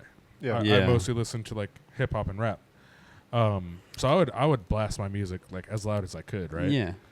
And then I remember vividly there was one time I definitely grew up in terms of like my music taste because I listened to a lot of rap and hip hop, but then I kind of got into like metal music and like I guess you could call it like emo music in a way, like Lil Peep, stuff like that. Gotcha. And I remember there was one time that I was driving past the village and I was just bumping the shit out of Lil Peep one day. And I remember that there was this car in front of me and this girl was like looking at the person next to her. And I guess she said something because all of a sudden I see the passenger in that car like point to my car Girl sticks her head out the window, is looking back, and is looking at me as I'm playing Lil Peep, and I'm just looking at her like, do we have an issue? Like, is there a problem? I'm listening to Lil Peep. Like, Yeah. God forbid. Next up is FBG Duck, who's a Chicago drill rapper. Recipes. You're gonna hear some shit that you probably don't want to. So you can either appreciate Lil Peep now, or we're gonna get into some real like heavy drill Chicago stuff. Yeah, that's funny. So, because my music taste is all over the place now. Do you have like Texas roots as far as rap goes? Like living in Texas, did you get into the Texas rap scene? Because that's that's a big kind of underground scene, is the Texas rap. I mean, nowadays it's gotten a lot more like mainstream because you have like Mexican big. OT. Yep. You have Peso, not Peso Pluma. Big Peso, X the Plug. Big X the Plug and stuff like that. But I think I'll warn you, I'm heavy into Texas rap scene. That's why I asked. so. I pulled up when I was bumping super loud music. That was OT. So I'm into everything right now. My biggest genre is the New York drill scene. Only because I like their beats because they use a lot of they use a lot of like the UK stuff. Yeah. And the UK just really knows how to make beats. Like they're very like UK sick their with it. drill stuff's orchestral in a really way. good. They're good, yeah. But so where I'm from, El Paso, Texas, it's right on the border. We're West Texas. We're right on the border of Mexico and New Mexico. So we got all the Mexicans. Yeah. Right across the street from Juarez, Mexico. There wasn't really like a big music scene out there, just because it's really hard to kind of make it out there. Really, like our biggest superstar that I can name that people would probably know would be Khalid. Oh yeah, okay. I know you guys are Yeah. probably familiar with But him. he's not. Yeah, He's not rap. he's not rap at all. So like at the time, like obviously I listened to like Paul Wall. Paul Wall, But originally, so like I said, I was born in LA. I lived in LA until I was 6, and then I moved from LA to Texas. Mm-hmm. Was there from the age of 6 to 21, because I lived there for 18 years, Okay. and then I moved here. So a lot of my music taste back in the day was a lot of like the West Coast stuff, Gotcha. because I go back to California every year. My biological dad and my half brother live out there, so I go to LA at least once a year. So I was more in tune with like that music. I could appreciate the Texas music, but at the time I wasn't a big fan of like the chopped and screwed stuff. Okay. Yeah. I was just like, just give me my music. Yeah. Like I don't care about the chop. Fair so I enough, was like, yeah. all right, whatever. This- Now it's a lot more mainstream. So like there's Yeah. a couple guys that I listen to, like I said, Peso, Yeah. Mexican OT, Big X, Yeah. and stuff like that. But realistically, like my music is all over the place. But if you were to ask me like what is one genre that like I fully listen to, it would probably mostly be like New York drill right now. Are you familiar with Lil Mabu? I am. Funnily enough, and I'm not trying to say like I'm the guy that discovered these guys or whatever, Yeah. but like a lot of the guys that I listen to tend to kind of blow up like a little bit later down the road. Mm-hmm. So like I've listened to like a lot of his old stuff. I've seen a lot of like his documentaries, or like not necessarily documentaries, but like interviews from like back in the day. Mm-hmm. And like his music style now is like very different to what it used to be. Oh yeah, he's doing like But way different music. he's very interesting. Yeah. But I don't think it's bad, because realistically, I think there's a niche in the hip hop rap community for everybody. Oh yeah. Even though he says like a lot of outlandish shit, the one thing I like about him is he pushes this. You can go to school, you can be intelligent, and still be a Education. rapper at the same time. Yeah. Like you don't have to be a street guy. You don't have to be a gangster. And like I'm not a gangster. Like I know the way that I dress, and I know that like some of the colors that I like I'm a big Boston Red Sox fan. Mm-hmm. I wear a red hat that has a B on it. Yeah. So I know a lot of people are going to be like, "Oh, you know, he's this guy." And it's just like I like my colors, I like my teams. If you're to ask me what my favorite color is, it doesn't matter if they were on my team or not. My favorite colors are black and red. Yeah. So I'm going to wear a lot of that. And like, like I listen to like certain music. So some people might get the idea, Yeah. but like I'm not a gang member. I'm not anything like that. I was So gonna I say- like the fact that he gives you that image of you can still go to school, still be intelligent, Mm-hmm. and still rap. You don't have to be a Yeah. trenches guy. Yeah, exactly. We have a running joke because I wear a lot of red, Hmm? and he wears blue a lot. Hmm. So we have a running joke that like we're from different sides, but we still love each other. Well, so the funny part about that too is It's okay. Kendrick united us. Kendrick so- united shout out to us. Kendrick, fuck Drake. This does beg the question, since you you just answered it. Where you were on the Kendrick, right? Yeah. Kendrick. No, I'm my Team man. Kendrick. That's man. just the correct I'm answer. Team Kendrick. Yeah. There's- Yeah. Yeah. Drake makes songs for people who want to apologize to a girl for breaking their heart. Facts. That Kendrick too, makes but real no, shit. it was about like the colors that I wear. So, Oh yeah. did you guys hear the news when the people got hit downtown by that one crazy ass driver? I lightly saw it. I never heard a lot about it. So, a little background on that for anybody who might not know. I was with a couple buddies at the time, so they know what I'm talking about. But one of the weeks that we went to downtown for the cruise just to hang out, 'cause Yeah. I think we were hanging out. Yeah, we were hanging out prior to a midnight meet because that was the night that I picked up Tyler's M4, which again, shout out to Tyler for even trusting me with that car. It's an expensive ass car. We were cruising around downtown, and this black Volkswagen Beetle comes out of fucking nowhere, right? Mm-hmm. Hauling ass like maybe like a buck 10, buck 20. I didn't know Beetles could do that. Shit. Dude is running like every single red light, and we're just like, okay, like something's going on, or like maybe he like whatever. Yeah. He continues driving down the street, and it took a while for us to process because we didn't think it was real at the time. We see him hit somebody in the crosswalk because the light was red. Mm-hmm. We see this girl fly through the air, right? We pass her, and we're just like, oh shit, like there's no way. But like at the time, we didn't really process what had just happened. Yeah. Until 2 blocks later down the road, there's another girl who got hit. So this dude, I still don't know what the story is. Like, I don't know if he was drunk, if he was high, like what exactly the story was. But either way, this guy went through downtown, hit like 3 people, hit somebody over by St. Luke's, and then got caught off of like Vista or like something like that. So like the dude made it like a good while before he finally got caught. Jeez. But so we park, we start walking around like the scene because at the end of the day you're always going to be curious, right? You see all the ambulances, you see all the cop cars, you see all the fire trucks. So we're like rocking down the road, we're checking everything out, but like trying to be respectful, like not saying anything crazy, like just like, oh shit, like this actually happened. Yeah. There's this drunk dude who starts having a conversation with me for just like some random reason, and so he looks at my hat. And it's the same hat that I'm wearing right now. So it's my red Boston hat with the white logo. And he looks at me and he goes, so out of curiosity, he's like, are you wearing that hat because you're affiliated or like, are you actually like a sports fan? And I'm just like, no, like I'm wearing it because I'm a Boston Red Sox fan. Mm-hmm. And I look at him straight in the eyes and I go, this is Idaho. There's no gang members. Yeah. Like me even pretending to be one is just going to be stupid. But like, it's Idaho. People tell me all the time, they're like, where's the hood in Idaho? I'm like, there is no hood.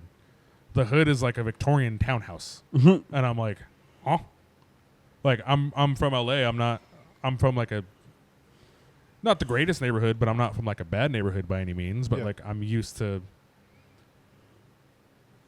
more ghetto areas. You know per what the se. hood looks yeah, like. I know what the and hood that looks ain't like. here. I'm not a hood baby. I wasn't raised in the hood, but like Yeah. I know what the ghetto looks like.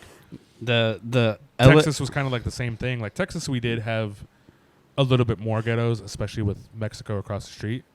But that was a different kind of ghetto. That wasn't like a full like homeless like blah blah blah. It was we're affiliated with these guys. Yeah. You don't look at us the wrong way, and I'm just like I'm gonna keep my head down because like you guys are actually like serious about that because you guys will turn me into a human stew, and I'm not down for that. I don't. Smoke. Yeah. LA scene is I don't know. It's funny. Idaho has I'm a firm believer that Idaho has no real gang members. There is a few major groups of people who really, really think that they are hard and they think that they are gang affiliated. And they do not hold a candle to what LA actually has. If you actually are deep into like, well, it's the not LA like scene. there's even certain songs that I listen to that they're just like, okay, you want to be affiliated with that life? Let me send you to like the border, or let me send you to like this hood. Come back and then tell me. And I look at like some of these guys here that like try to act that way, and I'm like, let me send you like it's the same thing. Let me send you to the border. Yeah. Let me send you to LA to like the actual hood. Come back. Tell me if you still want to be a gang member. Yeah, I mean, because it's just stupid. I don't want to get like super graphic, but it's funny. I've had experiences with people, and I've literally had the same exact thought as you, where it's like, I just want to send them to somewhere in Mexico where they see the absolute like insane monstrosities that happen to people just for existing. You don't even have to be repping anything. Sometimes you're just walking down the wrong street at the wrong time, and the next thing you know, you're getting, I don't know, some horrible torture. I don't want to like get graphic, You but guys know who Waka Waka Fame is, right? yeah. He has a song. It's an older song, but I know that in his song he goes, "Tattoos on your face don't make you hard." And I'm like, yeah, true. Because like a lot of these guys like to be like tatted up and stuff, and they'll like be like, and I'm just like, okay, like, you don't scare me. Okay, you got a gun. Yeah, Can withstand the pain of a needle. Good. Yeah, I was like, big whoop. Everybody in Idaho has a gun. Like it doesn't. I'm always like, I don't know. Hayden and I were having this talk a little while ago because of a different situation, but the guys that are like super in your face and like super loud, they usually are not going to do anything. Yeah. There's like every once in a while you meet that like there's enough crazy in them where they're going to act stupid, but they're also, even if they're crazy enough to act stupid, they're not good at what they're doing, and so it's rare. Like I've always been like the person that you should be fearing if you're going to be scared of anything is the guy who's completely fucking silent. That and like working in bar security, because I was a bouncer for 5 years at 3 different clubs. I was a bouncer downtown when Patty's was a thing. Yeah. Before I changed to Karma. I was a bouncer at Cowgirls and I was a bouncer at Buffalo Club, which is weird considering I don't like country music, but I got paid. Yeah. That was always my excuse. I'm like, if I'm getting paid, I'll listen to whatever the fuck I want. You play. I'm not gonna like it, but you know, whatever. But like, it's funny because like I've seen like guys like that, like super tatted up, like want to be like all hard.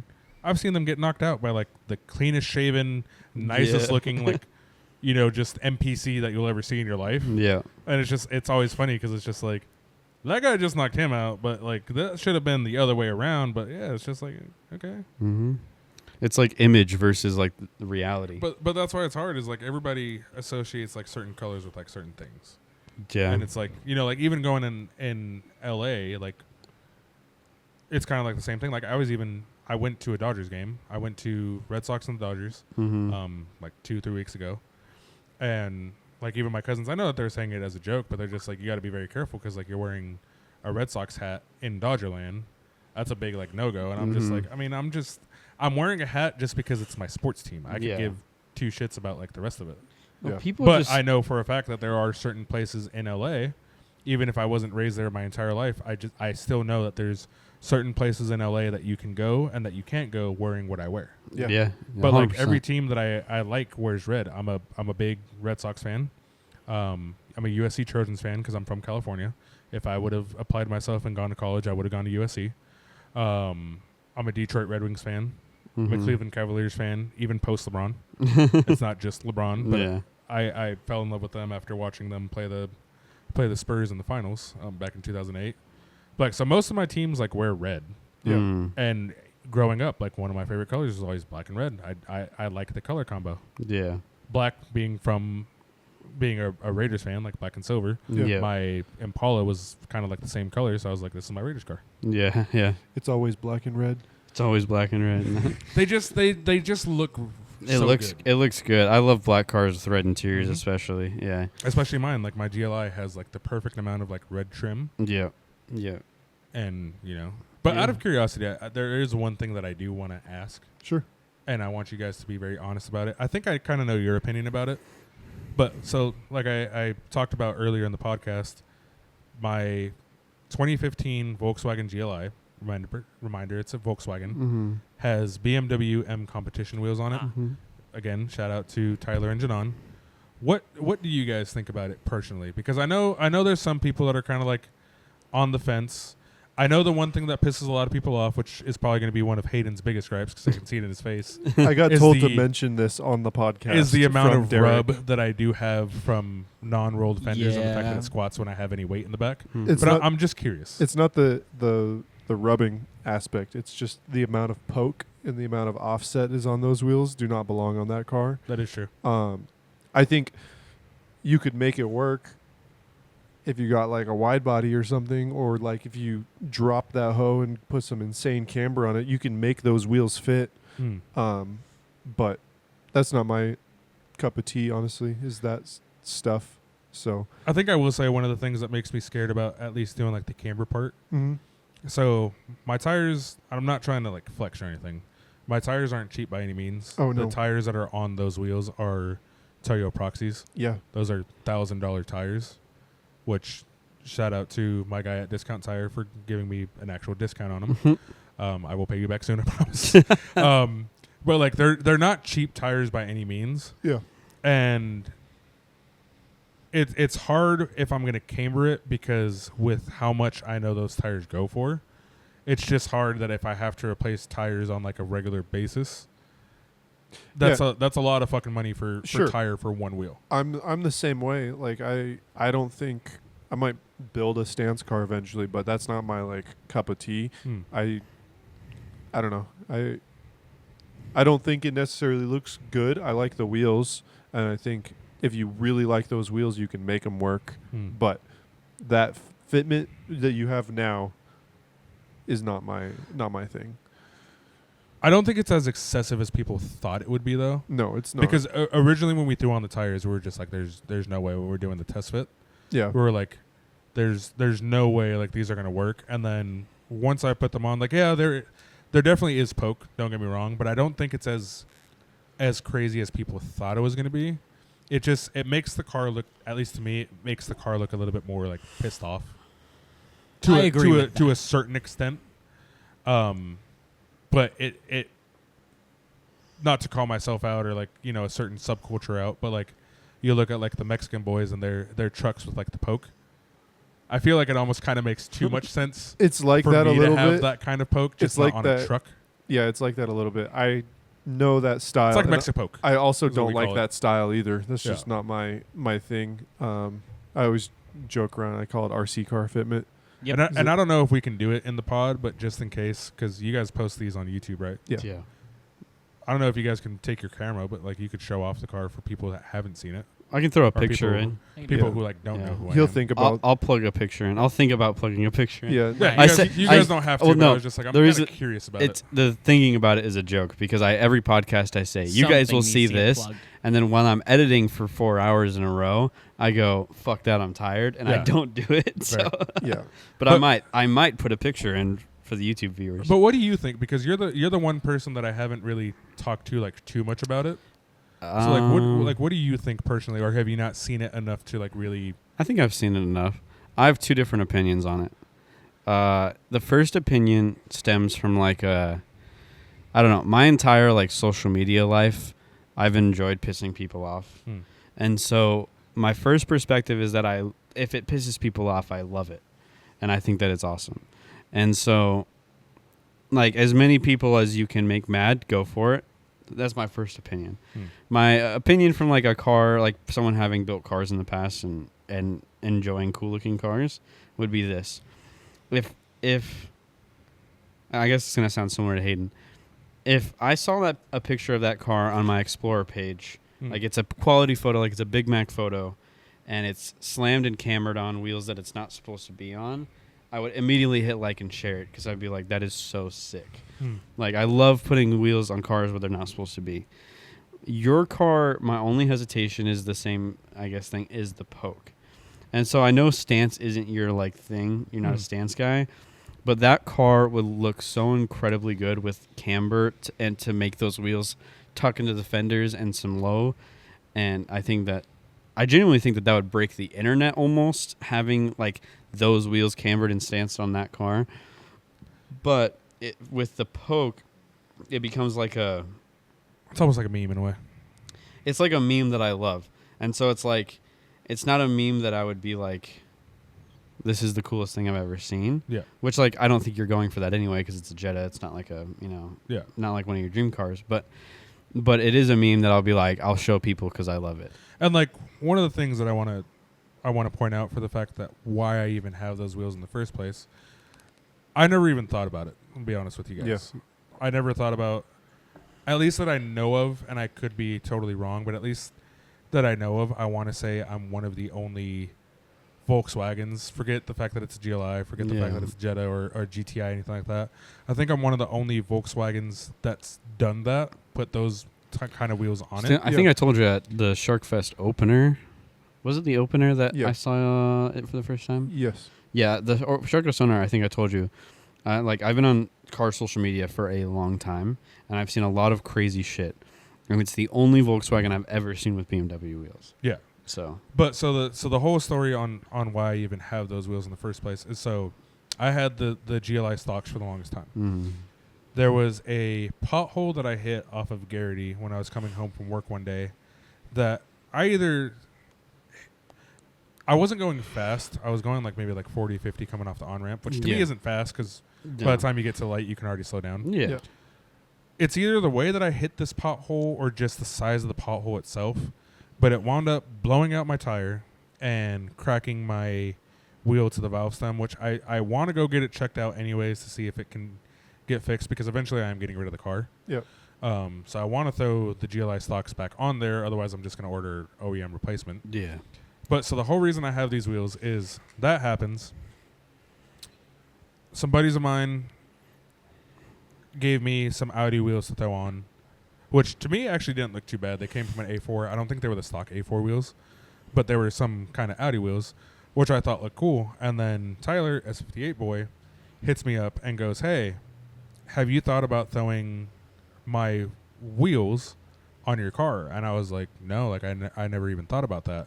And he goes, "They're 5x112, which is your bolt pattern." And he's like, to me, he's like, "I actually think that they would look sick on the car." So that's the story on how I even got those wheels in the first place is I got the wheels. I was just like, they're all black. I'm already in love. Yeah. You know, I already have a black GLI. We throw them on the test fit for Discount Tire, and at the time they were on 275s. Mm-hmm. So there was no fitment to be had Yeah. whatsoever. And they were just like, "We think we can make these work with 235s. So they do a test fit on one of the Toyos that they had for the 235s, and they were just like, "It meets load, it meets everything. We can make this work." So I'm just like, "All right, fuck it. Like let's make it work." The only thing that sucks is if I have any weight in the back seats whatsoever, any weight in the back seats or the trunk, I rub. Yeah. It's one of the reasons why I bake into one of my fenders because me and Trace went to Utah for Scrape Fest, and Utah has dog shit roads. I love Utah's car community, but their roads are dog shit. And I baconed the shit out of my left fender. So the Toyos, and this is the shitty part about them, have a very nice new tread line on them. Nice. And they're not supposed to. But, I mean, it's crazy. Funny. I know it is. One of the other things that I want to do, which this might piss you guys off again too.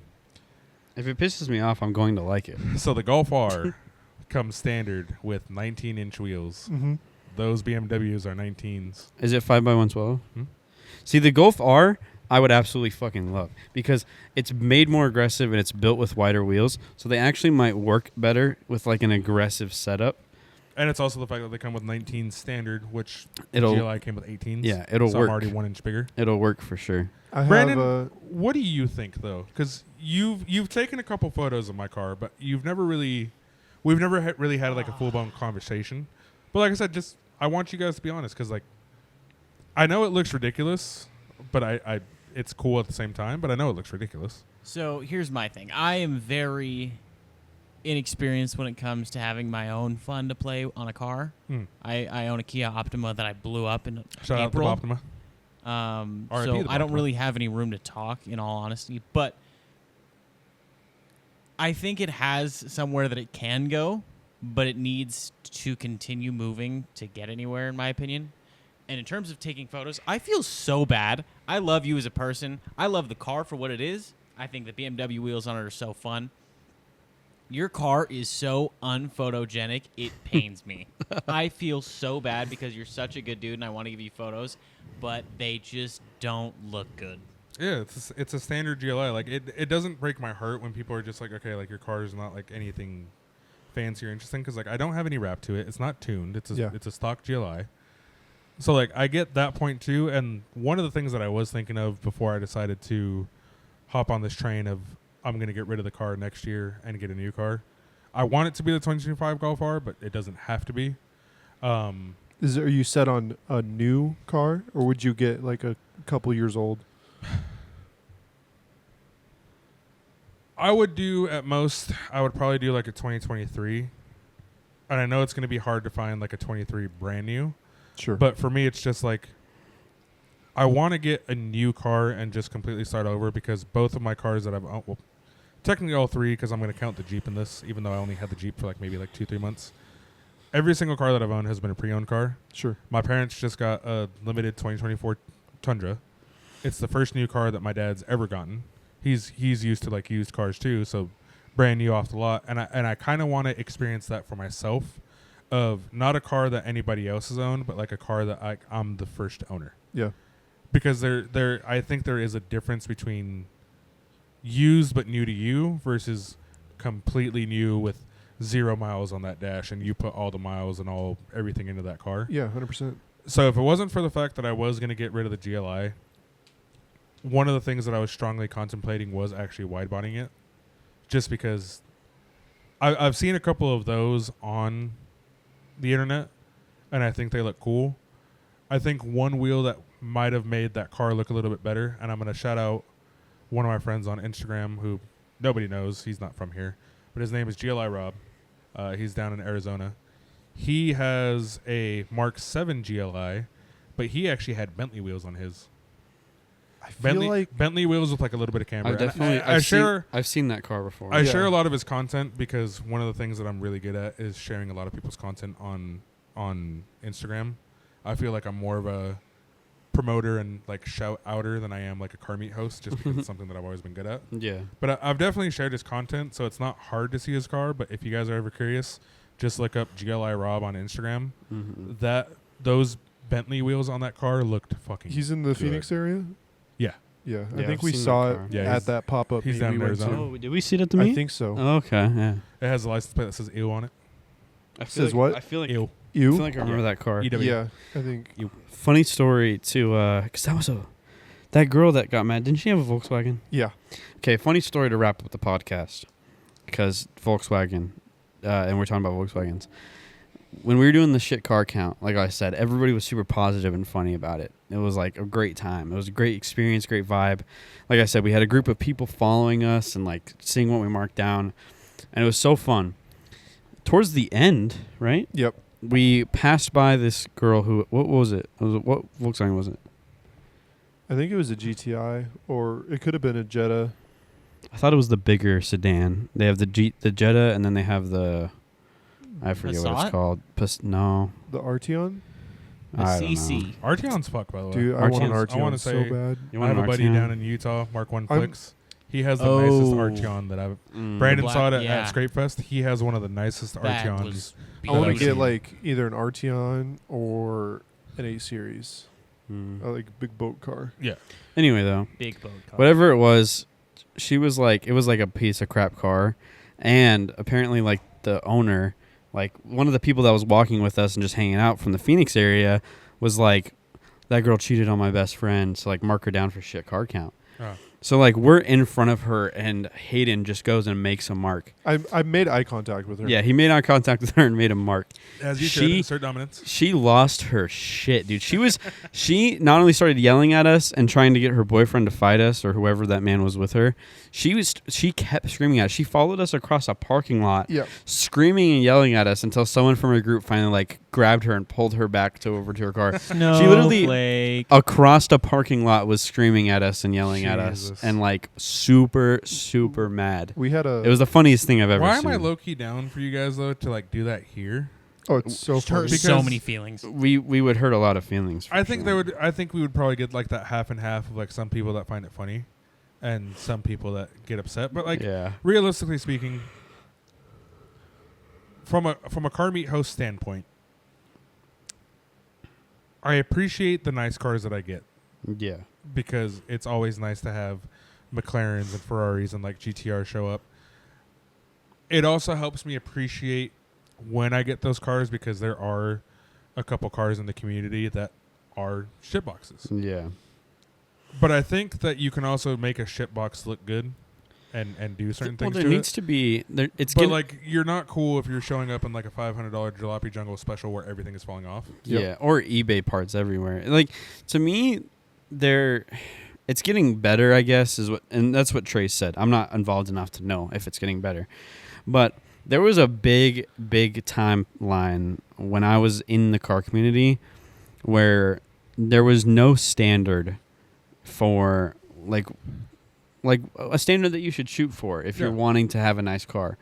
And if you come in in like a, I don't know, a shit box, but your personality or your mentality is like, I own a shit box and I love it and it's a piece of crap, I'm gonna like laugh with you and be like, yeah, like if that's you that's write awesome. shitbox all over it, that's not cool.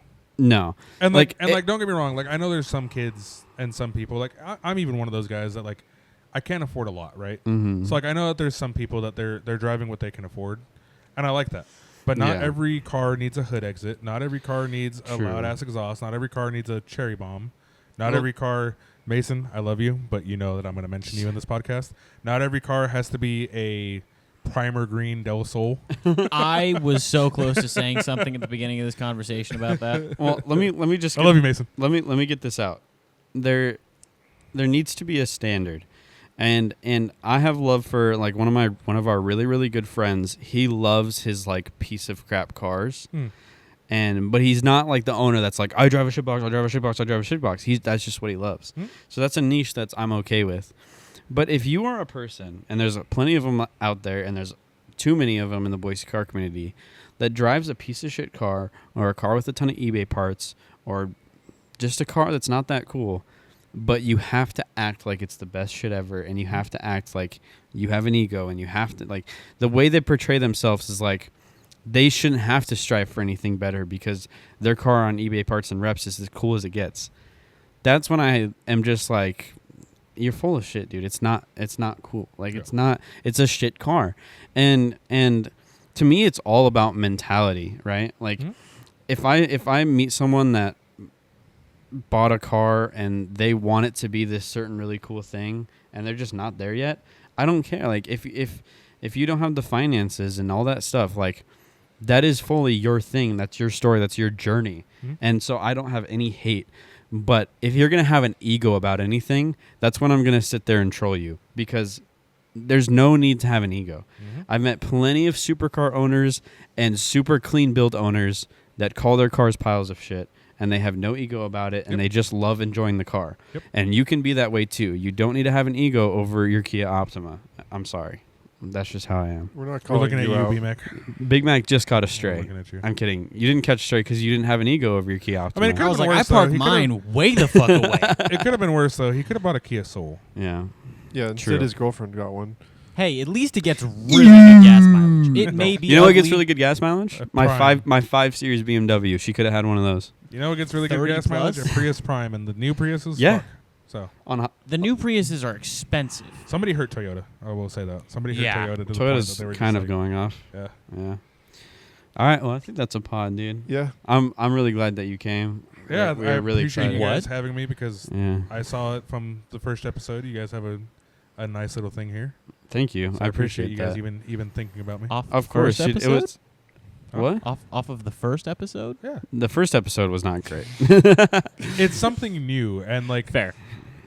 nobody really had a podcast. Like I know Carson Blackjack had a podcast. 2 But episodes. I don't know what necessarily happened to that, and I'm not Carson. I'm not trying to start shit with you at all. But like, I don't know what happened to that. But like, it was a cool idea because nobody out here in Idaho is really doing that. I've So started to see clips There's a couple. of like, I view them as NPCs because I'm not in their world, but NPCs starting podcasts in Idaho, and it's like, I don't know, it's like moms and dads like in like real estate groups. There's like a lot of talking- real estate podcasts, and I'm like, I mean, 2024 has been the year of the podcast. It has Everybody been. has a fucking podcast. Yeah. and I joke about that all the time because I've wanted a podcast for forever, and I genuinely, like, when I say that, I'm telling the truth. And Hayden and I finally were like let's just start, let's just do it. And I've loved it. Like, I love that we can talk about anything. Some episodes we have are all jokes and all comedy. Sometimes we talk about really serious topics. This podcast is just about cars in the car community, which I'm like fine with. I enjoy. But like, yeah, there's always been that joke of like, oh, of course you started a podcast. But I enjoy it. I think it's really fun. I like having different people on and getting different perspectives on things. But you were always in my head as someone to have on because you're active, even though this isn't a Boise car community podcast. You know, that's something that Carson was just trying to do with his, was kind of like a car community podcast. That's never been us. obviously this whole episode is about that, but that's because we have you on, and we're going to talk about what our guest is in. And but you were always in my head because you're doing things in the car community, and I appreciate what you do for the car community, and I appreciate the fact that you're keeping it going and you're hosting good meets. So, yeah, I appreciate that. And yeah, like I said, it was a real big honor when you did reach out to me and said like, "Hey, I want you on the podcast." of course, we do. Yeah, Felt like I made it somewhere. 'Cause, no, you know, dude. like I'm to a certain point, I'm Idaho famous. Whether I like that or Definitely, not, yeah, definitely. kind of debatable because sometimes it has its perks, sometimes it doesn't. But just the fact that I was able to do something like this, Oh yeah, never would have thought about it in my wildest dreams. We're so I super glad to appreciate have you guys. on. We'll have you back on. We'll definitely have you back on. Yeah, We'll see how it progresses over the next few months. So, do you have anything coming up that you want to talk about? You have a meet. I know you have that pre-meet for Shark Fest. Yes. So September 6th, I am hosting the official pre-meet for Shark Fest. Shout out to Trace for letting me run that. Right now, I'm trying to lock down a location. Mm-hmm. I should have better answers by hopefully not too much longer. There's a couple locations that I'm talking to just because projected turnout versus actual turnout, two different things. Yeah. But projected turnout, this might be one of the biggest meets that we've had Yeah. for the car community. Yeah. So I'm trying to make sure that I get a spot that can accommodate everybody. Yeah. But other than that, for the most part, just follow me on Instagram at GLI Chris or on Snapchat if you guys want to, at Chris with the GLI. I host meets every Friday and Saturday. I always have a couple different spots that I rotate through and just come out, have a good time. Like I said, at the end of the day, I don't care if you show up in a minivan. I don't care if you show up in a McLaren. Yeah. Just come out, have fun. Everybody just wants to see cars. Everybody wants to Absolutely. share their love for cars. Yeah. Yeah, and if he's not hosting meets Friday and Saturday, he's posting people who are. Yeah. Yes. So true. there's always something. going on. As long as there's something that I can see, I will post it. And I mean, I'll do anything that I can to promote the car community. Sweet. Yeah.